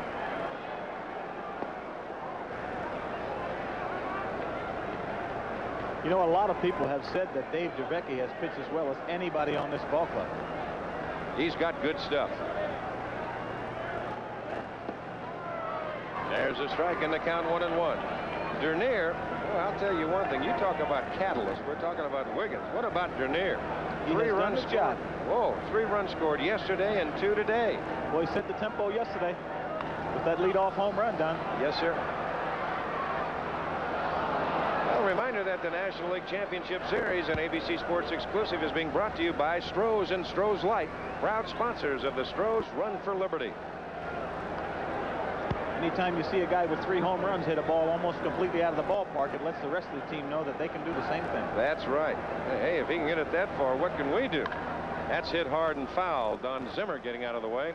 Talking about being a catalyst, he's been on base 6 of 8 times. 1 for 2 this afternoon with a pair of runs scored and a stolen base. And that good base running play in the very first inning, going from 1st to 3rd on a ground ball out to Salazar at 3rd. Jams him, fouls it away. The count 1-2. Draveki's throwing the ball good. He's only supposed to have an average fastball. They say he can jam right-handed hitters, and he just tried right there. He's got a good curve, he's got a good slider, and he's got a pound ball as a changeup. He's got good stuff, Earl. I faced him in spring training. He throws the ball exceptionally well. He keeps it down, and he can run the ball back in on left-handers.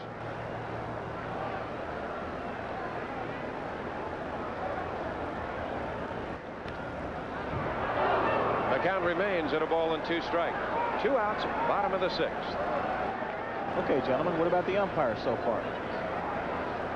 I tell you, the mark of good umpiring is when you don't notice them, and we have not noticed them, so they're doing a pretty good job. Great comment. Amen, Earl. That is perfect. Did he go around? Yes, he did. They missed the tag, and Dernier is gone. The Cubs are gone in the 6th inning. A 1-2-3 inning for Drevecki. No runs, no hits, no errors, and nobody left. As you look at that half swing, check swing, we're through 6. The Cubs lead it by a score of 4-2. All of the perches around the friendly confines. Now, if you go down that street where you see the 9 on that board, that is where Dave Kingman hit a ball, and that is about 3 houses down. Kingman, they measured it about 550 feet down that street, completely out of the ballpark and down that street. Let me tell you this, pal. 550 feet might be a little shy on that estimation. That's right. That is on Kenmore Street, just off of Waveland. As Martinez sends a ground ball to Boa on the big hop. And there's 1 out in the top of the 7th. Another ground ball out. And that'll bring on the catcher, Terry Kennedy. Well, you hate to take the bat out of your hitter's hands by putting on the take, but there are 2 runs down, and I'd like to see if I'm managing the ball club, I might like to see if Trout's going to get a little wild. I always wondered about situations like that, Earl. So does the manager, Richie. He really don't know whether to put it on, or he don't know whether to let him swing. You hate to penalize your hitters. I always wondered, because you never know, a guy all of a sudden might hit a ball out of the ballpark. Now you're only 1 run down. Right. In the old days, the take was automatic when you were more than 1 run down. But baseball's changed. But just because of what you said, many guys can hit the ball out of the ballpark, and all of a sudden, 1 pitch, you're only 1 down. High behind home plate. That'll be out of play. Coming back our way and just below us. You saw Craig Lefferts just a while ago down in that San Diego bullpen.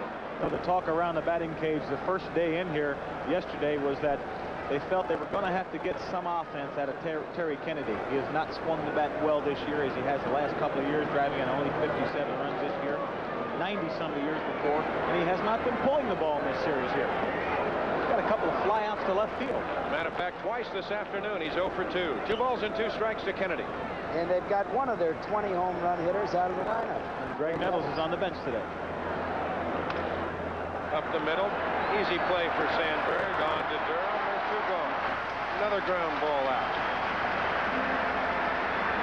And that will bring on Luis Salazar. Salazar has struck out and flied to right. There's Nettles down the dugout. He's got 12 or 14 ground balls already. Well, when Trout is right, that's high to right field. So he does not throw that many pitches. It's in the breeze, and Moreland will have an easy play. The Padres are gone 1, 2, 3. So we go to the bottom of the 7th inning with the Cubs leading at 4-2, and we'll be back with more baseball after this word from our local station.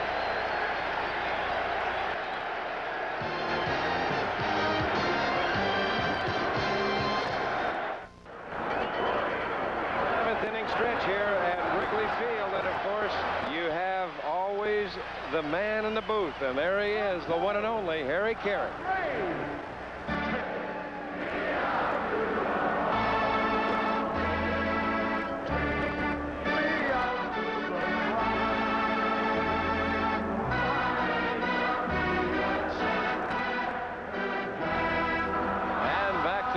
Action, of course, in the bottom of the 7th inning. Ryne Sandberg will lead it off. It'll be Sandberg followed by Matthews and Moreland. Drevecki, the 3rd Padre pitcher of the afternoon. You hang around here long enough, they'll turn you into a Cub fan. They've got Cub mania, pal. Oh, this town is unbelievable. There's right-hander George Frazier in the bullpen for the Cubs. Well, we've got a ball game out at the old ballpark here. Yep, we do. Well, the Padres are thinking one thing right now. They're just a base runner and one big swing away from tying it. It's 4-2. Sandberg 1 for 3 this afternoon. That's to the whole Cup play for Temple, and sets, throws, good arm. Does it get it? Oh, my. I want to see this. Here comes Dick Williams. on the bag. I say he's out.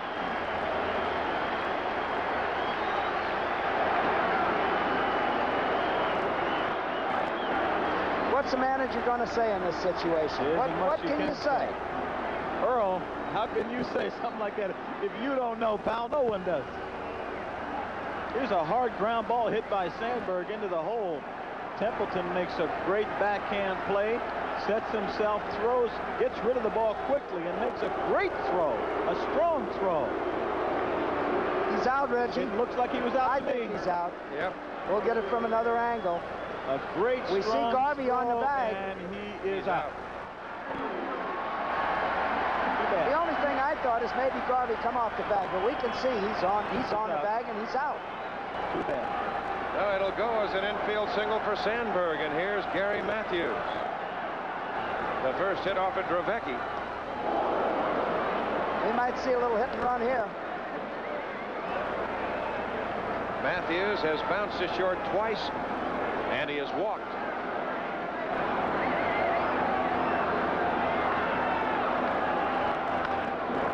High to the right side. Now it's in the breeze as Gwynn will make the play. One gone.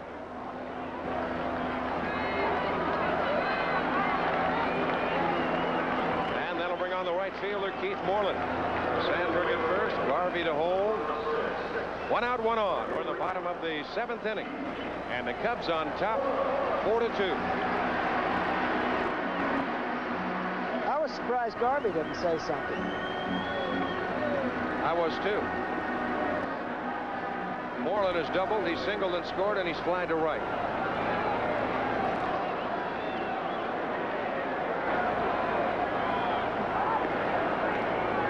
Well, you got to keep an eye on Sandberg. He has 32 stolen bases. And he's only been caught 7 times. That's during the regular season. That is an outstanding percentage, I'll tell you. He'll be going. The report on Dravecki is he has an average move, and a lot of scouts think you can run on him.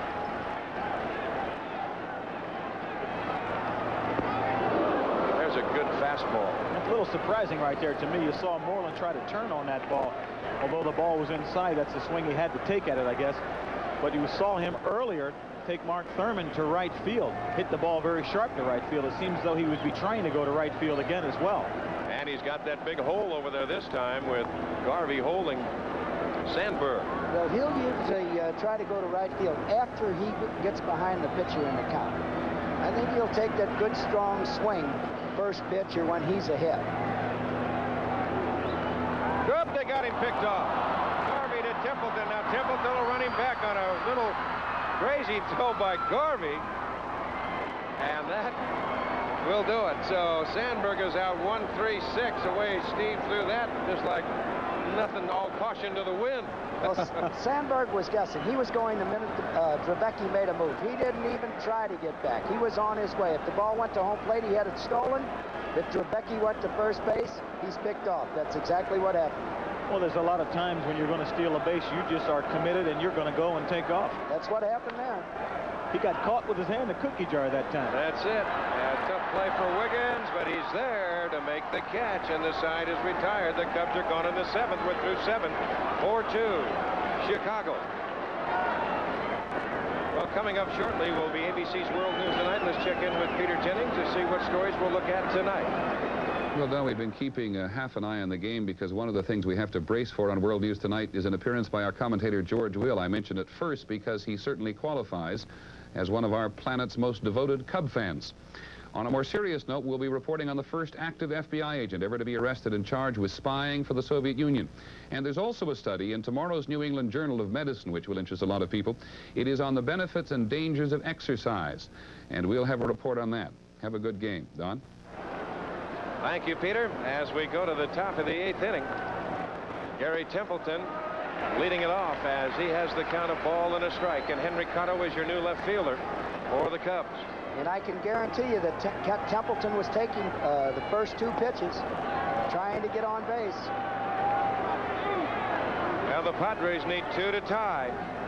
Kurt Bavacqua down in the on-deck circle. He will hit for Dravecki. That's low, and there goes Davis. Well, they got the big man up down there in the bullpen, so I'm sure it won't be long. 2-0 pitch was called a strike.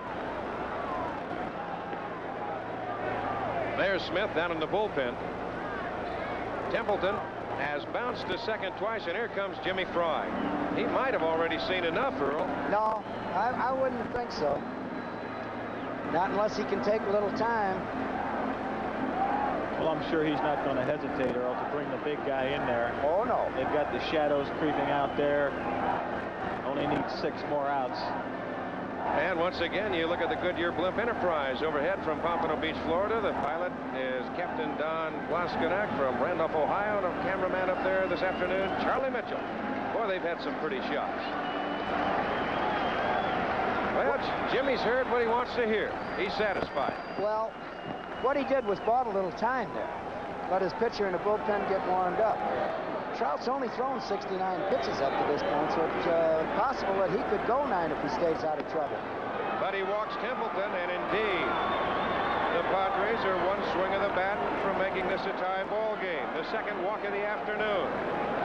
Well, Donnie, you know, they really don't hit a lot of home runs, so I'm sure they're not thinking home run right now. One of the guys that hits home runs for him, Greg Nettles, with 20 home runs on the bench. I'm sure as soon as we see Lee Smith, we might see Greg Nettles get a bat.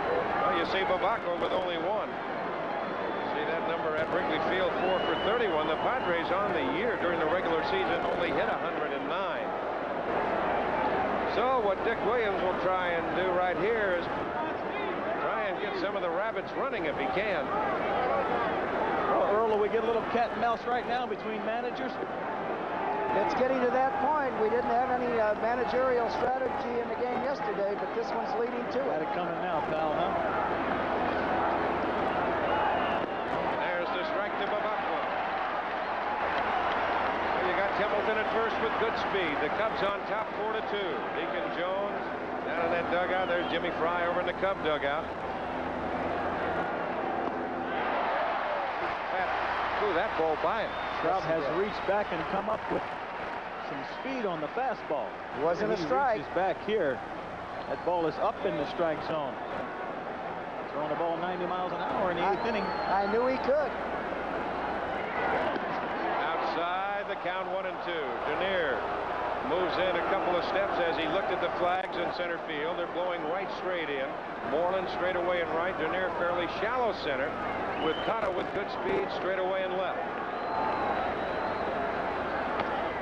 Chopper, and that'll be foul. Mr. Babako is no stranger to pinch hitting, that's for sure. He has kept himself in the big leagues by pinch hitting. That's right. In the last 7, 8, 9 years, just as a part-time player. He's got 7 hits and 30 trips this time, and he's 1 home run has come as a pinch hitter. And there's Big Goose in the bullpen. Well, they got to hold him right there. They got to try and get within breathing range, and they are that right now. I'll tell you what, they tie this ball game up the way the lights go here, and it gets a little bit dark. It'll be real interesting to see what happens with Lee Smith and Rich Gossett on the mound, both throwing the ball between 97 and 100 miles an hour. We might be here till next week trying to score. That could be. Look at that stat on Kurt. Ranks 5th among active players with 75 career pinch hits. I remember all those strikeouts in the All-Star game, if you can remember back when Gooden and Valenzuela were striking everyone out. Well, it was twilight. I don't want to take anything away from them because they're both outstanding and great. But it's tough to see. You bring these 2 guys in, and it'll be tough to make contact, pal. Right side, Sandberg could be 2. DeBoa for 1. Back to Durham, the double play.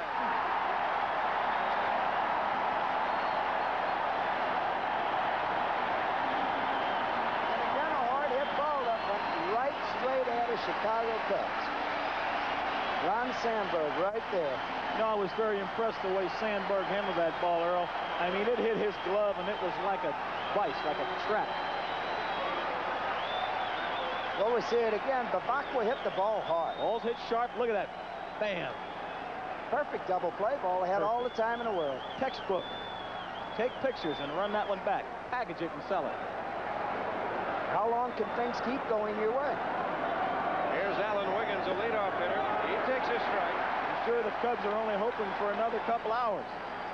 Maybe a few minutes.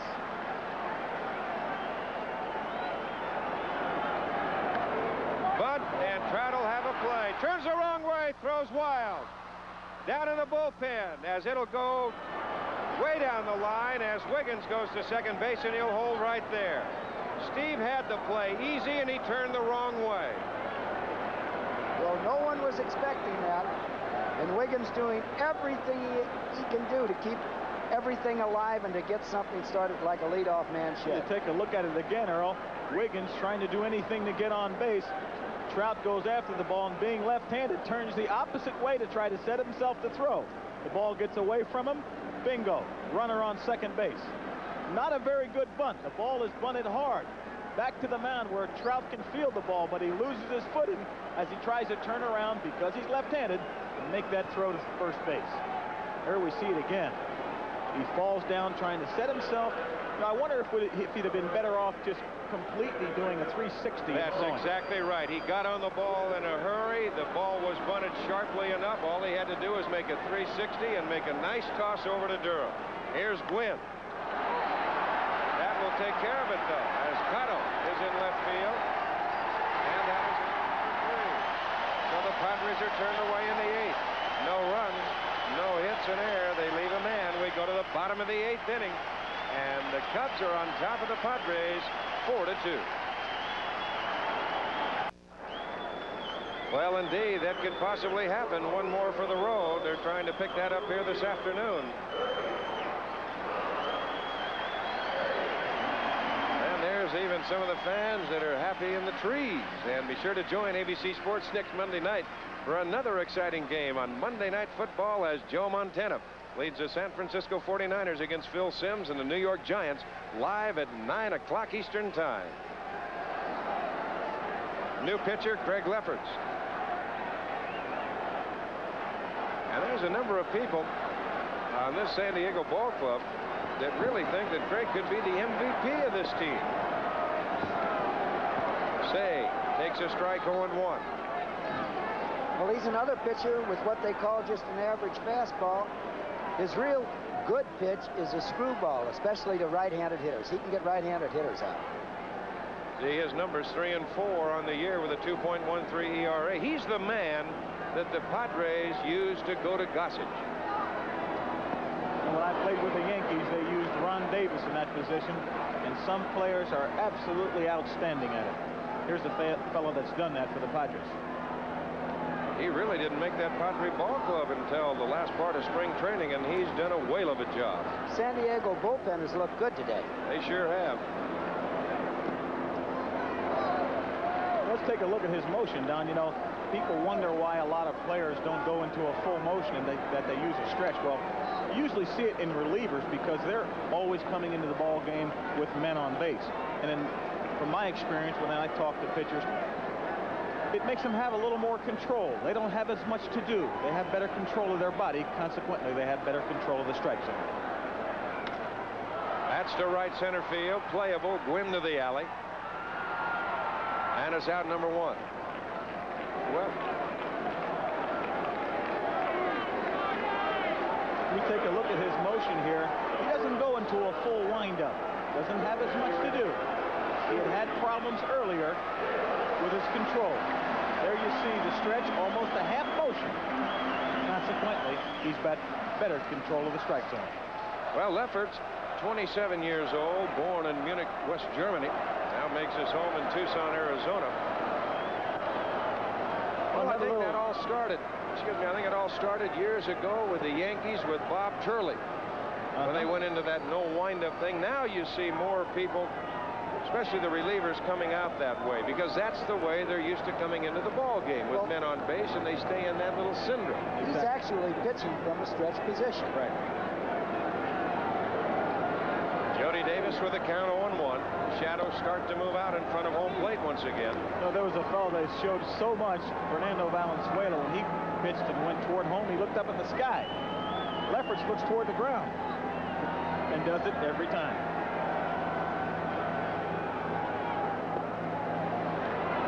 The count 2 balls and a strike to Davis with Leon Durham on deck. Well, some players have funny little things that they do to try to keep the ball down. I know John Curtis on our ball club wore his socks slow to remind him to keep the ball down. Foul right side. 2-2 the count. I wouldn't be surprised if Lefferts does that just to remind him of something. It very well could. Jim Fry there, he's got some anxious moments. 3 big outs ahead of him. High on the building. All around Wrigley Field. To left field. That's off the end of the bat. Martinez is there.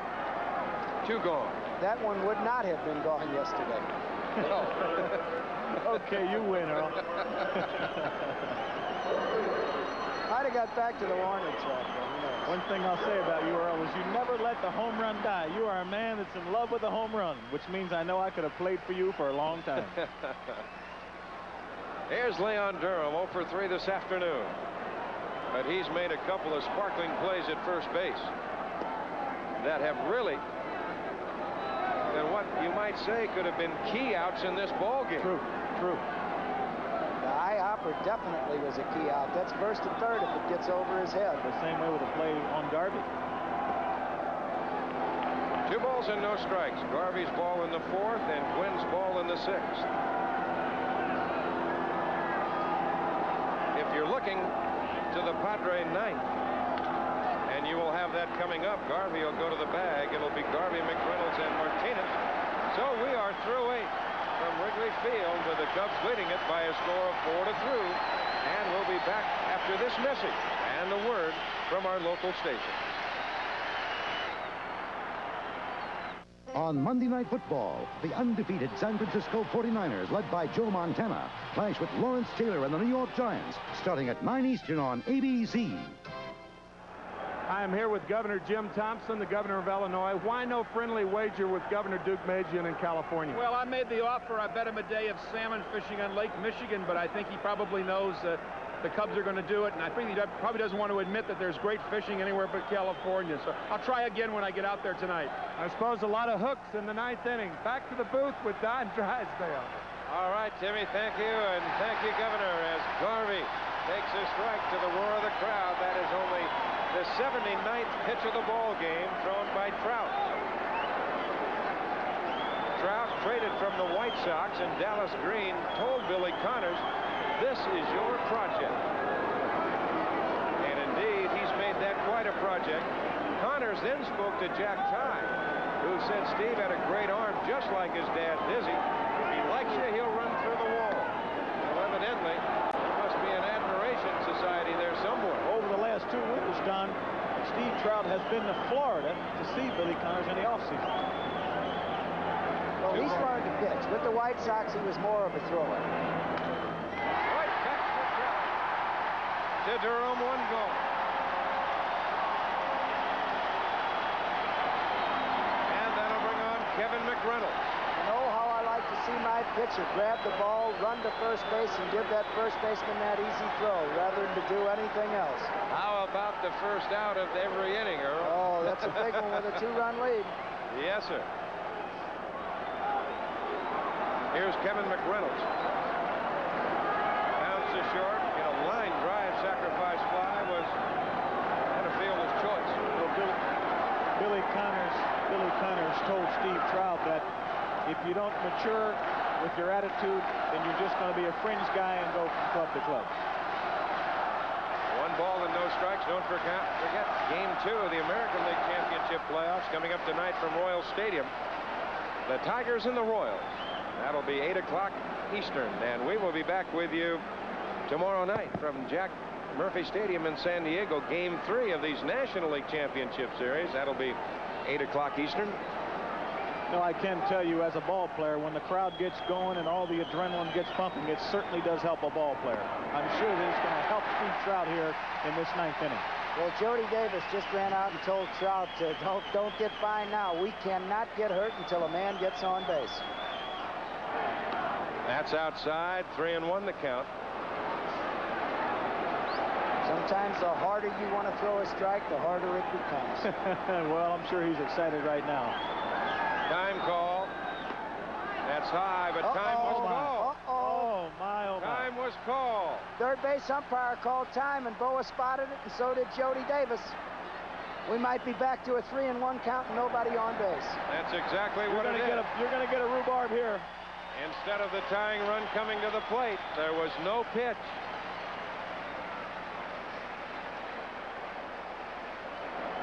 I'm kind of waiting for Dick Williams to come out of that dugout. Well, he called it in time. I think Dick saw him call it too. He's looking right out there at him. Well, we know Dick saw him call it, or he'd be out there. Another break for the Chicago Cubs. Yes, it was. Possible break. It'll depend on what Trout does right here. He walks him anyway.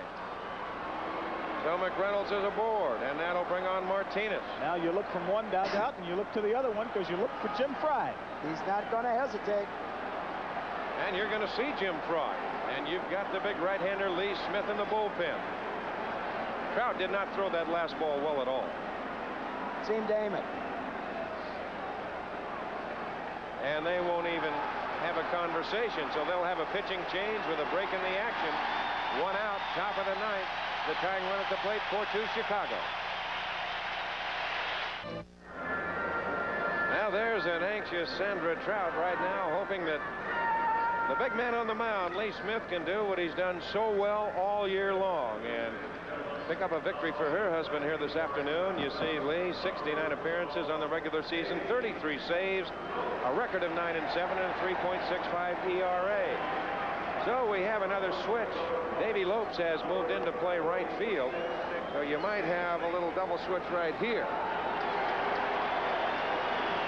Well, the manager's already got his mind made up before that inning started. I'm sure Jim Fry had his mind made up. If a man got on, he was going to make the move. That way you're not going to be indecisive. You know exactly what you're going to do, and it didn't take Fry long to get out of the dugout.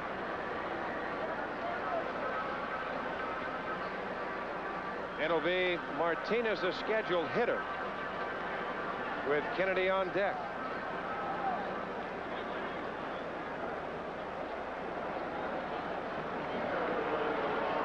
That's the story. There's 1 out, 1 on. And we're in the top of the 9th inning. The Cubs on top by 2. The tying run at the plate in Martinez, a young man that was in the Cub organization, moving over to the Padres in the deal this spring. As you see, Martinez 1 for 3 this afternoon. He singled his first time at bat up the middle, but after that, he has grounded twice to Boa, and that is what he doesn't want right here. You know, I will say that the San Diego Padres have had their chances today, Don. They have not gotten a base hit in order to break the camel's back, but they have certainly had their opportunities. On that outside corner, 0-1. And there won't be any mystery about what Smith is going to try to do. He's going to try to overpower him. The pitch was 97 miles an hour. They've had him clocked at over 100 miles an hour this year in San Francisco, or else I'm sure that Mr. Martinez is geared and ready. Him up foul. That'll be out of play and just below us. So the count very quickly is 0-2. You talk about 97, and that one was 99, going in and out of the shadows. How do you like that? I tell you, there are not very many pitchers in all of baseball that throw any harder than that. If there are, then I haven't heard very much about it. And yet Martinez, to me, looked like he had that bat around it. You know, didn't miss it by much. I know Jack Morris was up around 96, 97 last night, and Gossage and Ryan can get up there, but you're not going to see much harder than this guy's throwing. Well, Durham is holding a runner on, and I don't see much sense in that. Just outside as the crowd comes to their feet. So they do a little wishful umpiring here. Look at that ball go in and out of the sunlight, and I mean just missed it. 100 miles an hour. This man is 6'6". Got him on a breaking pitch. That's almost impossible to hit that ball right there. You've got to gear up to hit a 100-mile-an-hour fastball, and if he throws you a curveball or anything off speed, you just have to hope that you either don't swing or it's so far outside that it's not a strike. But that ball happened to be on the plate and was a strike as well. On the corner, knee high. Oh, my. Now here's Terry Kennedy. 0 for 3 this afternoon. They're on their feet here, Don. They're ready, and they're geared and poised. Down low.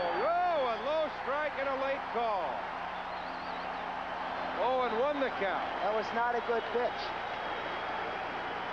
Look at this call. Watch for his right hand. A little closer than I thought, but I still think it was low out of the strike zone. He still hasn't called it yet. And now Durham is way back at first base. 100 miles an hour.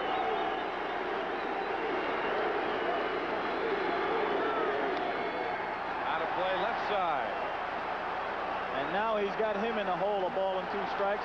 And I'm sure that Terry Kennedy is aware of the breaking ball that Lee Smith has. I'll tell you as a hitter, you can forget the breaking ball. They're on their feet and they're screaming, Don. Oh, I'll tell you, they're ready to go. They want their Cubs to go out to San Diego 2-0. They'll take their chances from there. To left field, hit well, going back Cotto to the wall, but he'll have the play and makes the catch.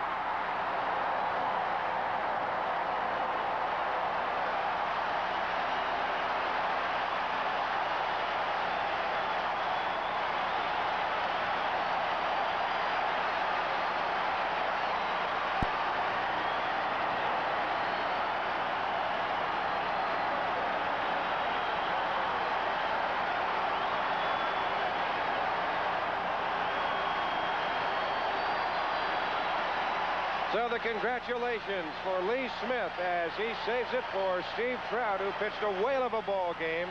It sent Cotto to the wall as the Cubs jump out to a commanding lead in the second game of the series. The Cubs 4, the Padres 2. So the crowd still on their feet. They refuse to go. And once again, the final score, the Cubs 4, the Padres 2. Be sure to join ABC Sports later tonight for Game 2 of the American League Championship Series as the Kansas City Royals host the Detroit Tigers live at 8 o'clock Eastern Time from Royal Stadium in Kansas City, Missouri. And tomorrow at 8 o'clock Eastern Time, it's Game 3 of the National League Championship Series as the Cubs try for a sweep at the series. It'll move to Jack Murphy Stadium in San Diego, California. The executive producer for ABC Sports is Roone Arledge. Coverage of today's game was produced by Dennis Lewin, directed by Ken Fouts, technical director Mike Blazo, associate director Jimmy Roberts.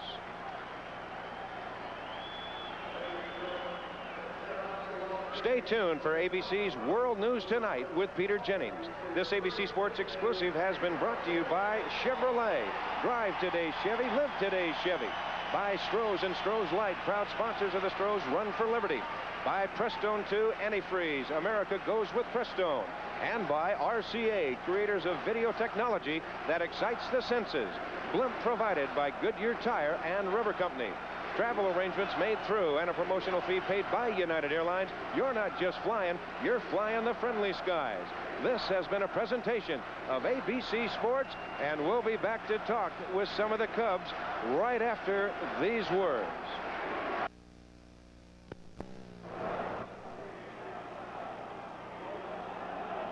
We're with manager Jimmy Fry on the field, and Jimmy, this appears to be a replica of Sunday afternoon after the last game of the season. Nobody's leaving. That's exactly right. Nobody's left. They're all waiting for him to come out. I don't think they're going to come out yet. We got a big hill to climb yet, Timmy. We got one more game to win.